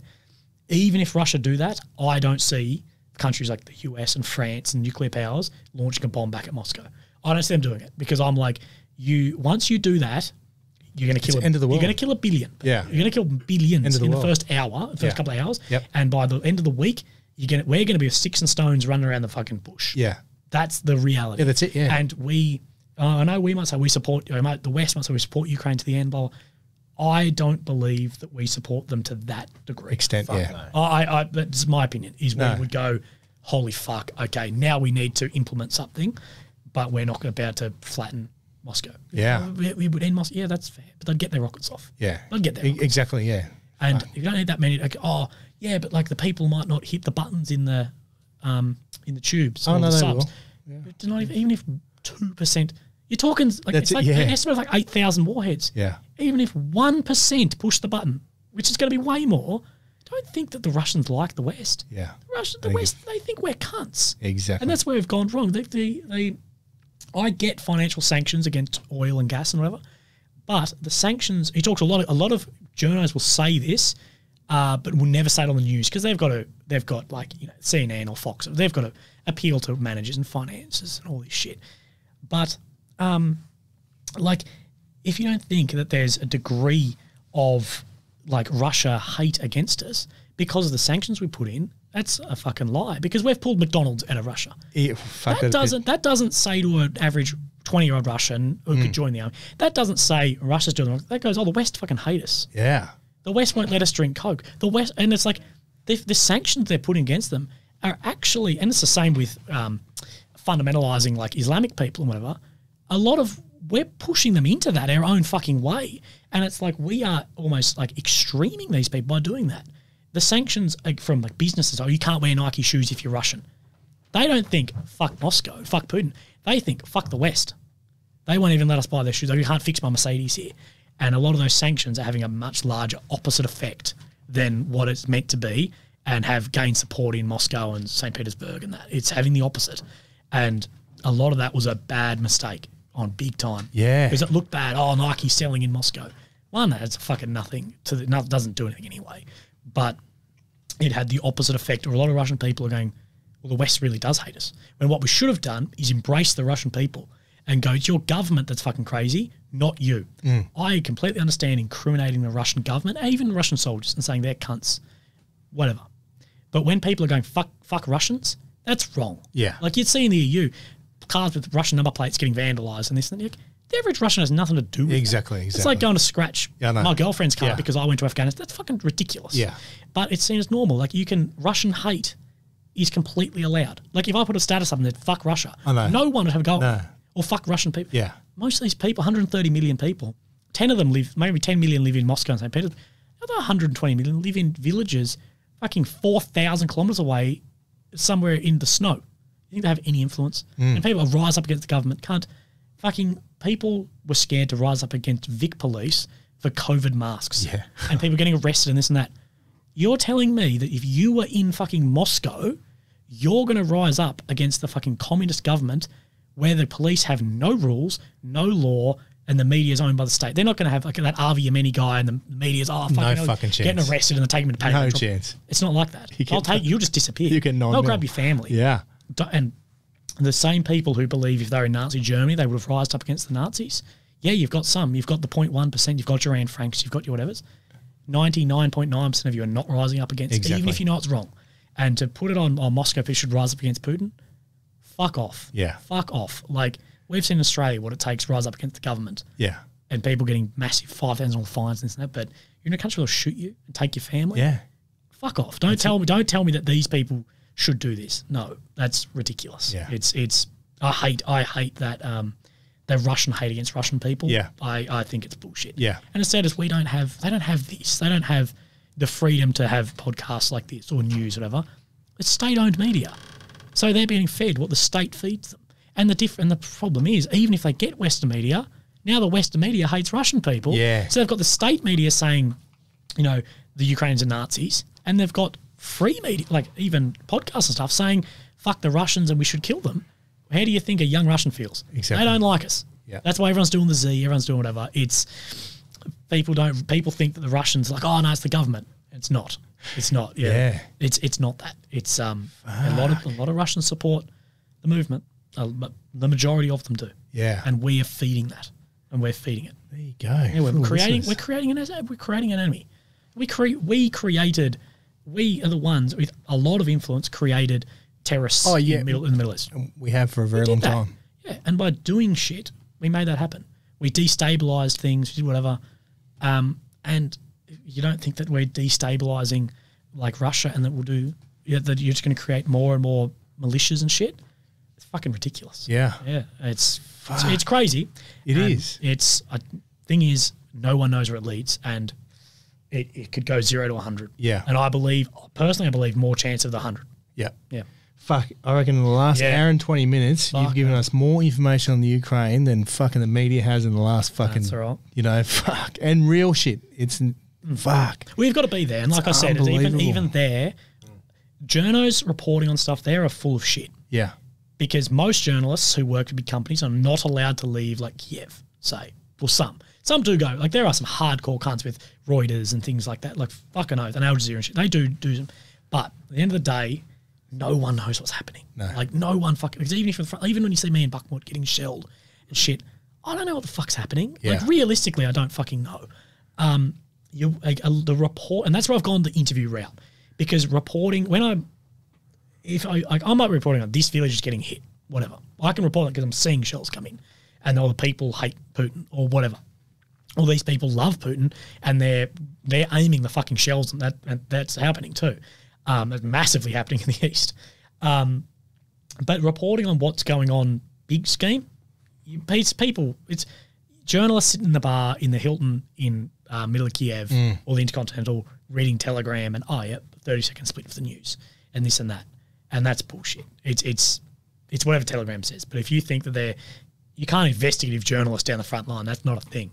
And it's not like the boys where in Afghan Iraq had a journalist attached. You can't do that. And even if there's an option, there's no fucking way to do it. You're getting full brigades wiped out. I'm not doing that. No, I'm not getting the back of that fucking BMP. So I'd much rather have like at least this war. You can do the human aspect, and that's the more honest. I'm talking like that drone guy, and he's talking about the PTSD he has from flying Mavic fucking drones and dropping bombs on people, and all he wants to do is go back and fuck around doing his old job. But he's like, this is what I have to do, and I'm 18. Like that's more of actually what's happening than like the actual journalists. People know what's happening. Nah, it's too big. No one knows. No one knows. And a lot of it's on the facade. Yeah. You're fighting withdrawal, and they're fucking winning, and no, they're not. Like, no. It's bullshit. Speaking of Western fighters, Willie, is there many there? Yeah, heaps. Yeah. Heaps killed too. Fucking shitloads. Okay. Shitloads killed. There's been multiple Australians killed. I've had people hit me up. Oh, really? Yeah, there's been people hit me up about, hey, such and such was my boyfriend or whatever who's was fighting, and we think he's dead in this area. Do you reckon you could recover a body? And I'm like, I was looking on the map, and one, it was in the fucking red zones. I'm like, well, that's in Russian-controlled land. And two, I can't. I'm a journal. I'm not going to exactly. What am I going to do? Like, even if people think that it's a movie, you get shot and your body's together. No. You get hit by you hit like TOS-1 Alpha, like thermobaric weapon or whatever, which is big used over there. There's nothing left. You might have a pile of ashes, or you get hit by the Pion guns, which is 207mm gun, whatever it is. It's pretty fucking bad. Like, shooting 50k shells. There's nothing, and there's multiple killed or people. Such as in hospital here, and they've given him 2 days of drugs and shit. I'm like, yeah, and I've become a bit over it. I'm like, yeah, and I've said to people, this is why you don't go and fight for a super corrupt country whose military is pieced together from the foreigners. They've given him 2 days of well, yeah. How did you not know? Like, you're not joining the Australian army, mate. And it's not the Ukrainians' fault either. You're signing up to do this. But there has been some absolute suicide missions, absolute suicide missions of Westerns. There's lots of videos of and lots of videos of Westerns getting killed. There's multiple Australians been injured. The Australian media has reported a few guys who have been killed as volunteers, and they made it sound like they were charity volunteers, and they're fucking not, because then I'm getting, this was our son or my boyfriend, and he's there with a fucking AK and cams, and okay, he was a combatant. Like, don't fucking make out like he's in the UN and got hit with a shell. Like, I'm not saying I feel incredibly sorry, but he's a combatant. If I was a Russian, I would have shot him. And if people go and fight for Russia and shoot them, whatever. Yeah. And there's plenty of foreigners fighting for Russia. Of course. Something not reported. There's plenty of Europeans who have gone and joined the Russian forces. Plenty of them. I was meant to have an interview with one, but then he got killed. Italian guy. So there's plenty of it. So the foreigners, there's everywhere. Fuck, all right. And a lot doing fuck all too. There's a lot of foreigners who are there for Instagram photos. Yeah. A lot of fucking soldiers or whatever who did. In my opinion, a lot of the guys going there, not all of them, but a lot of them didn't get like a trip to Afghan, or they did like an FPE trip, and they want a story at the barbecue. Yeah. Because they, the guys who did MTF and all this shit, they don't need, or STG, they don't need worries. They've got something. They know what it's like, and it's like, whatever. Like, I'm content with what I've done. Yeah. And even me to a girl's a bit like, fuck, I hang around with these guys and they've all got this and they've shot dudes. I want a bit of that. Like, because the guys who have that realise it's not all it's cracked up to be. And a lot of these guys are guys who got kicked out of the army early or medically separated and didn't get a trip and whatever, and they're hunting for something, and you're like, it's not like, if you want to go do that, go join the police or something and arrest some bad guy or kick a bikie in the face. Yeah. Don't go up against, Russia was flying somewhere of 100,000 shells a day in. Don't go do that. Don't sit in a trench and get blown up, lose your legs, and see drones out the window if you're fucking lucky to get out with your life. Or be that guy who's the last surviving member of a battalion. Like, that's and there's a million stories of that. Yeah, of course. A million stories of that. Every day. So, it's foreign fighters. It's not that I don't respect their bravery, but I think it's naivety. Yeah. They're naive. They've seen videos of two commando in fucking Afghan jump out of a chopper, shooting dudes and back on it. Yeah, okay. These were cunts in Skojo, but these were cunts in sandals. These were cunts with sandals and AKs. Your GoPro footage looks cool. Try doing that against S-400 missile systems that will shoot down all your fucking helicopters. You don't get anywhere. Fuck that. That gangster shit is 1% of the 1%'s job. Yeah. Like, if you ask like the hardest hitter in the SAS, that's still only a small percentage of their fucking job. And don't think that you're going to go as a foreigner. And most of these, no one's ever contacted me who was like, I'm some ex-hitter who's going. There's none of them. It's only been like, I spent, 6 months in, I got injured, I've been kicked out, blah, blah, blah. DVA's fucking me, blah, blah, blah. I'm going to go, and I'm like, Dave, I'm not getting involved in this. Yeah. You're going to go do your thing, but you're going to get killed. Or I'll say to them, like, look, no. And my mate that got injured, who's fucking unbelievably fucking lucky, bro. I saw him in Kiev. I caught up for a beer with him. I'm like, mate, if you want to go see the front line, come with me, because you'll see more. Because if you'll be sitting in the back of a black BMP, blacked out in the back, you get out, sit in a trench, or be shelled. That's it. If you want to see shit, come with me, because we sit up on a hill and OP and watch shit. Like, you'll see the most of the war doing that. You'll see dead guys, you'll see Z vehicles, you'll see whatever. And it's, no, I want to go fight. Next thing, he reckons he's on the front line. Not even on the front line. They were moving through, got 15 minutes. Never seen a Russian, he reckons he saw a bit of a blur Russian shell before his mates turned to just pink mist and were gone. And then his mates trying to hijack a vehicle at gunpoint to get him to hospital. And then he hit me up. He's like, fuck, I've been hit, blah, blah, blah. They've only given me like 3 days of drugs and I need to get back to Australia. So then I'm ringing contacts going, can you drive this guy to Warsaw? And it's hard because no male can, like, I've got male Ukrainians who I'd give $500 to drive you, but they can't cross the border. So then I'm trying to pay Westerners to get. Like, it's difficult. Hell. And he was like, they literally discharged me from a hospital in the fucking east. Oh, well, there's a train, there's this, there's that. And he's like, I've got 3 days worth of drugs and missing fingers. And that's the reality. And he's like, and the other guys with me, they never saw a Russian. They never saw shit. They never got off a round. And they're all just pink mist somewhere. Yeah.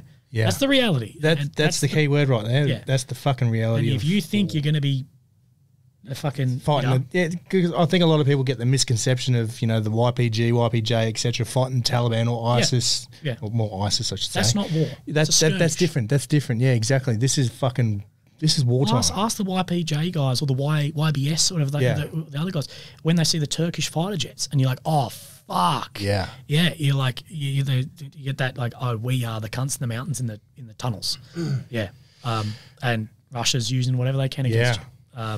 So like, if anyone's looking at joining, I just join an NGO. Yeah, if you want to do shit, go join an NGO, help people out. Just help. Or go. Honestly, if you really want to fucking help, like people ask, what's the most bang for buck? Because I believe a lot of the NGOs do. Not believe, it's fucking true. 99.9% of NGOs do fucking nothing.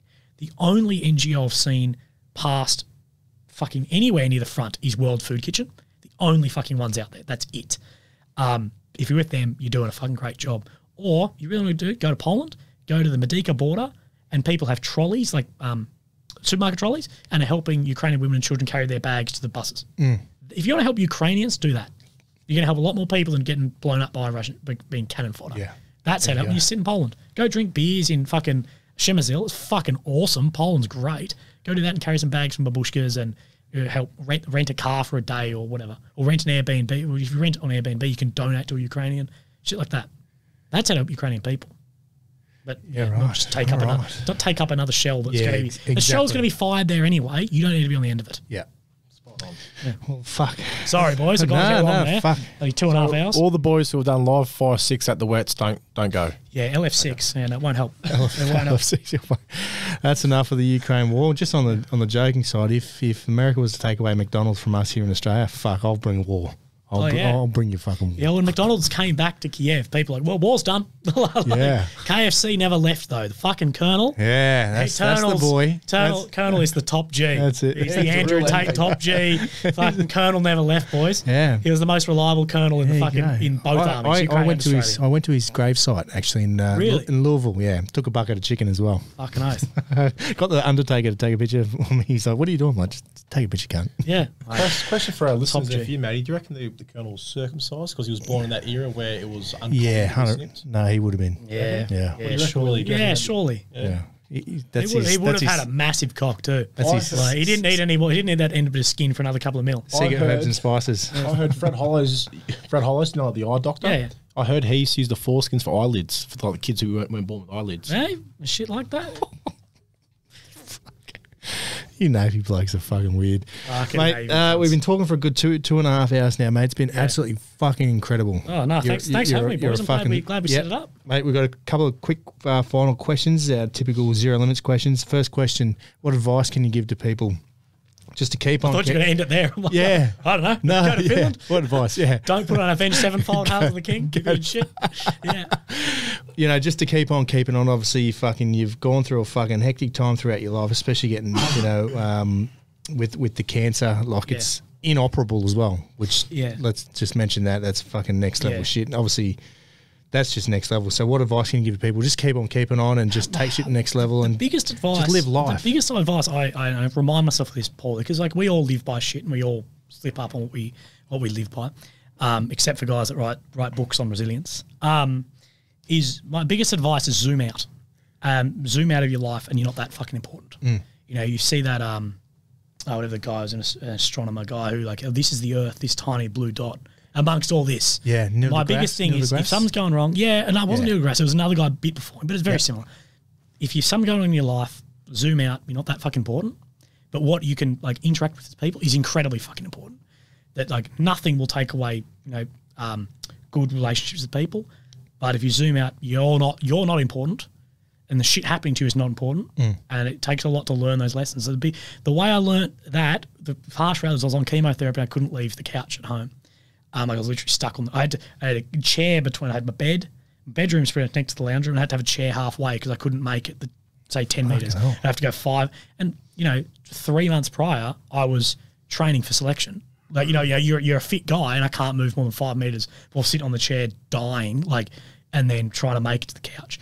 But every Thursday, the rubbish truck would come and pick up the rubbish. And I was like, that just happens whether I'm here or not. The sun's going to come up. He's going to pick up the rubbish. This shit's all going on without me involved.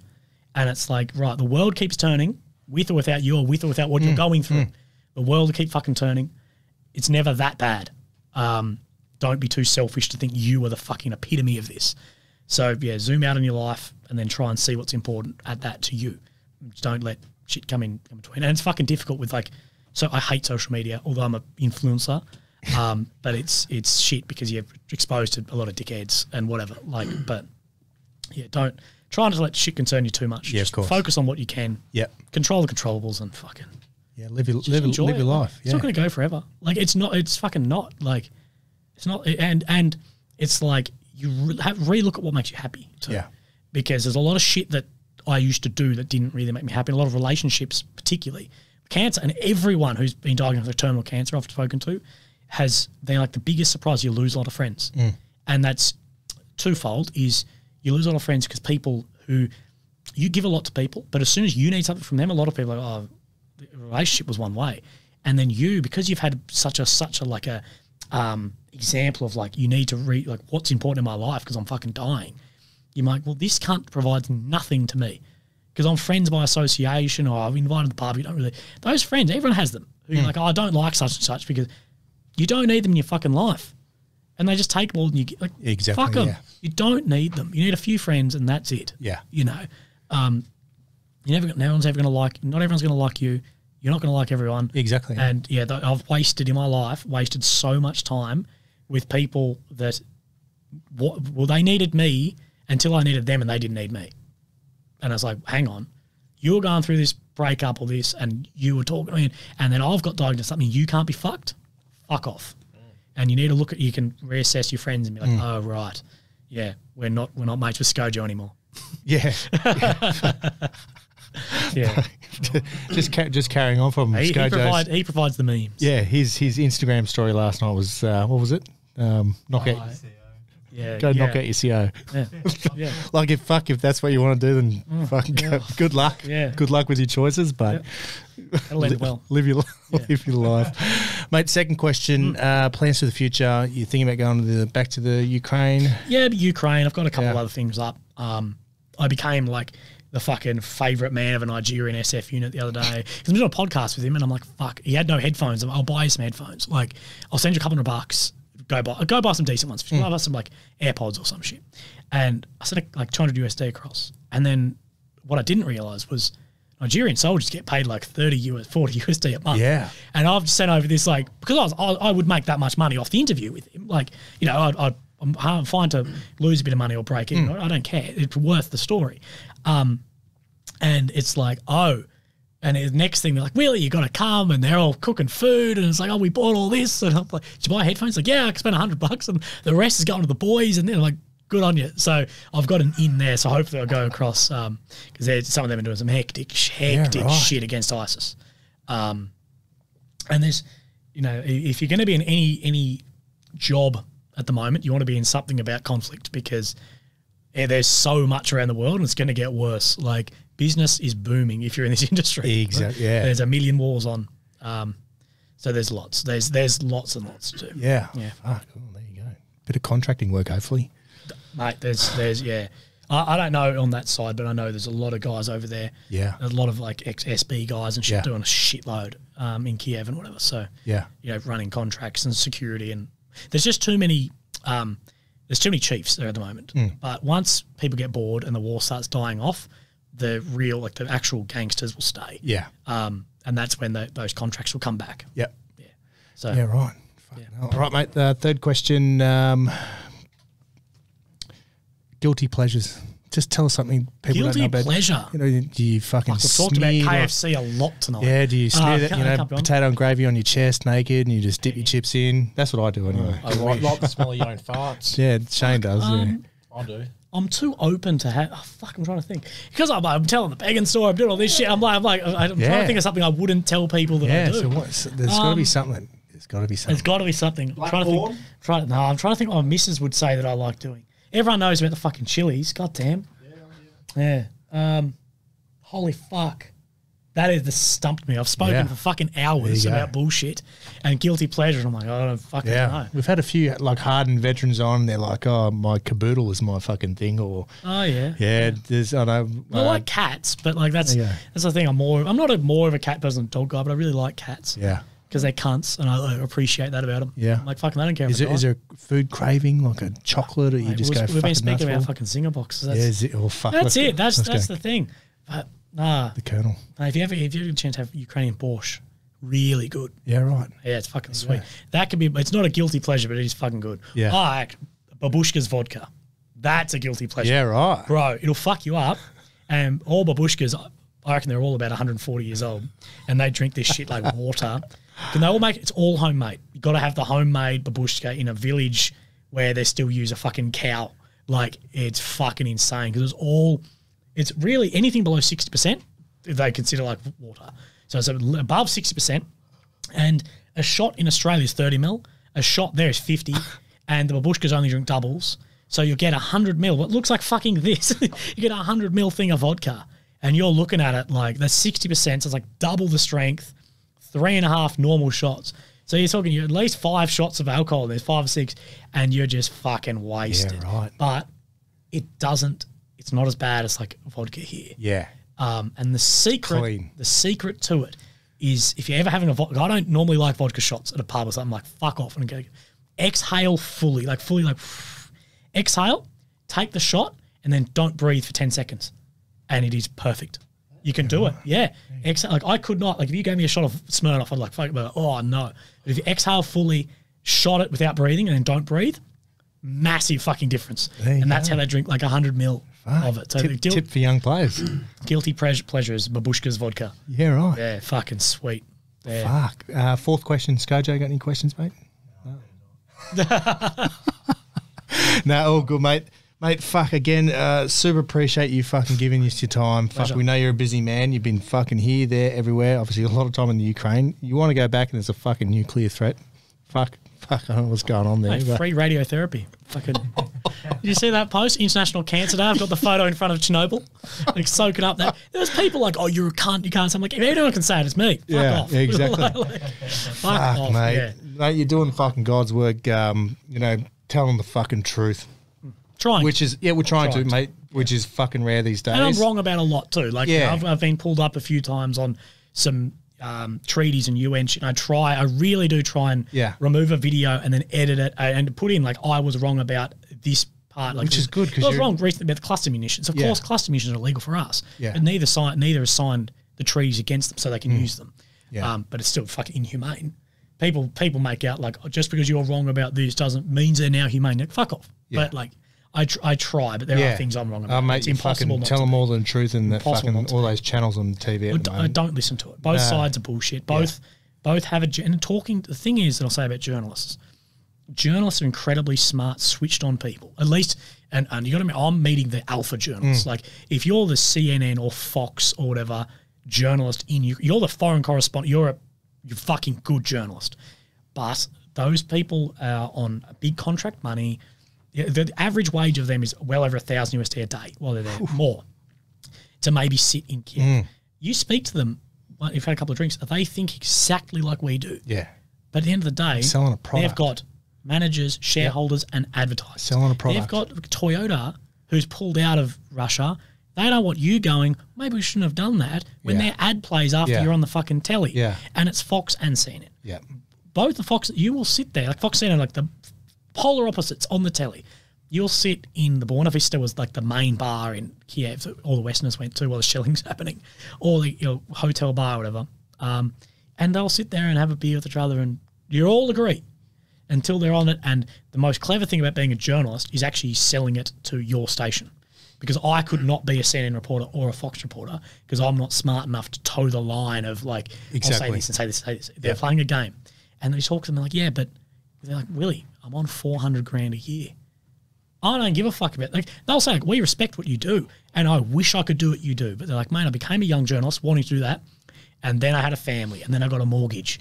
And do you really, like, I earn fuck all. I struggle to break even. Do you really think they're going to go and do that just for integrity? Exactly. Everyone's integrity goes out the window when money gets involved. Yeah. It fucking does. Yeah, look at the politicians. I don't know. That was that thing. Like, people put that post up the other day. I think it was not a SAS can't put up about like Yeah, tracking. We actually saw your brain tumour changed a little bit too. Oh, yeah. I was like 1 a.m. last night. I'm like, I wake up like, yes, meme. Did you see the chat? Yeah. If I could, hey, mate, this gone real bad for me. Yeah. But he put up the thing about like, RAF pilot's going to go join China for $250,000 a year. Yeah. And I comment like, ni hao. Like, I'm like fuck off. Yeah. I don't hate the media because I know a lot of guys personally, but like, don't listen to it. No. If you want to know what's going on day to day, go on Telegram, join the Russian chats and the Ukrainian chats, and the truth is somewhere in the middle. Yeah. Somewhere in the middle. Yeah. And it always is. It's somewhere. There is truth in everything they say, but it might be 1%. Yeah. It might be 50%. So follow them both and use your brain to be like, oh, okay. And don't be turned off by, don't be naive to Ukraine doing the wrong things. Because people are like, oh, they can commit war crimes. Because no, like, fuck off. Like, you know, we've seen horrific, you know, it doesn't matter. Like, war crimes are war crimes that you're held. Yeah, I won't hold the government accountable, but you can hold the individual accountable for that. Yeah. Horrific shit. Like, you think, like, people, like, they're always going about the Barrett report, blah, blah, blah. But you're like, cunt. None of that's fucking wish.com of war crimes compared to what's happening to boiling heads and shit. Fuck, that was hectic. Like, you know, and that shit's not uncommon, mate. Like, and both sides. Yeah, so it's happened all over the world and will continue forever. Of course. Forever. And a lot of the evil shit you see by the Russians is not, and I'm not defending a single Russian soldier, but is not like the Russian armed forces. You're looking at Chechens and shit like that. They're fucking savages. Yeah. You know, they don't give a fuck. The Chechens are fucking simps. They're the only people I speak out because Chechens are simps. I'm like, hang on.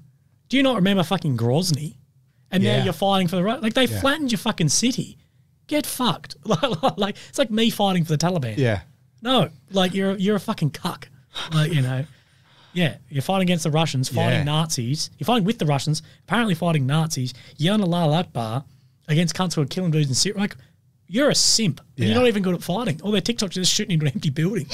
You're like, oh, fucking suck me off, Checha. Like, except the ones that are in Ukraine fighting, those, they're actual, like, we got fucking obliterated by the Russians. We're going to go and, like, because they have skin in the game. Yeah. And, like, thing I'll say is, like, fair enough if you're a Ukrainian, Chechen, whatever, to go and fight. But they have skin in the game. We don't have skin in the game. We don't. Yeah. Because if Australia went to war or Britain went to war, I'd be the first one to sign up. Oh, fuck yeah. But I've thought about it in fucking Ukraine. And I was like, it's not my war. Yeah. Not my war. No, exactly. Why? Mate, sorry, I'm dragging you on. Fuck. This has been absolutely fucking hectic, and I'm sure the people listening to this right now are just going to be fucking frothing it because it's a little bit, you know, we're not very politically correct with this podcast, and we don't really give a fuck. We say cunt, we say all this. Yeah. I'm sure there's plenty of Ukrainians saying cunt right now too. Oh yeah, fucking. I've taught a few. And yeah, people love this type of shit, mate. And you've been raw, giving us fucking again the best truth you can give us. And mate, people want to reach out to you, they head to your Instagram if it was up on the screen. Yeah, it's the best. And if you want to, Willie Been in Cancer's Instagram. Yep. But the more long form, I'm starting to do a lot more long form stuff on YouTube, which is Willie OAM. Just had to fucking put that one in there one more time. But but that's where I do a lot of like discussions with people about this. And I'm really working on in the future getting some Russian soldiers and stuff on too. That's fun. And discussing that. Now, the biggest criticism I've got is I didn't go to the Russian side, but I got denied access from their security services. And you don't fuck around with the KGB. So, I got denied accreditation, denied access.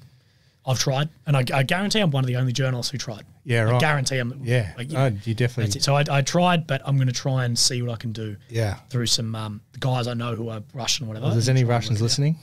I'm fucking struggling to find someone to speak to. Yeah, hit him up. We do have a couple of Russian listeners. It's on our list actually. So it's worth doing if you're listening. It's from the Kremlin, aren't they, Matty? Yeah, yeah. Well, you never know. Yeah, it's Putin. Putin's on your fucking podcast. That'd be your biggest episode, mate. That is. Oh, fuck. Fucking hell. I'll fly there. Fucking oath.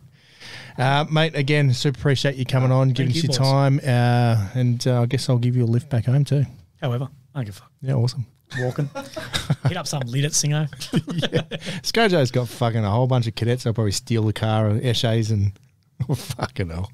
Playing their beatbox on the fucking tram. Mate, thanks again, and let's stay in contact. Definitely have a fucking brew. Easy, boys. Too easy, mate. Cheers. Cheers.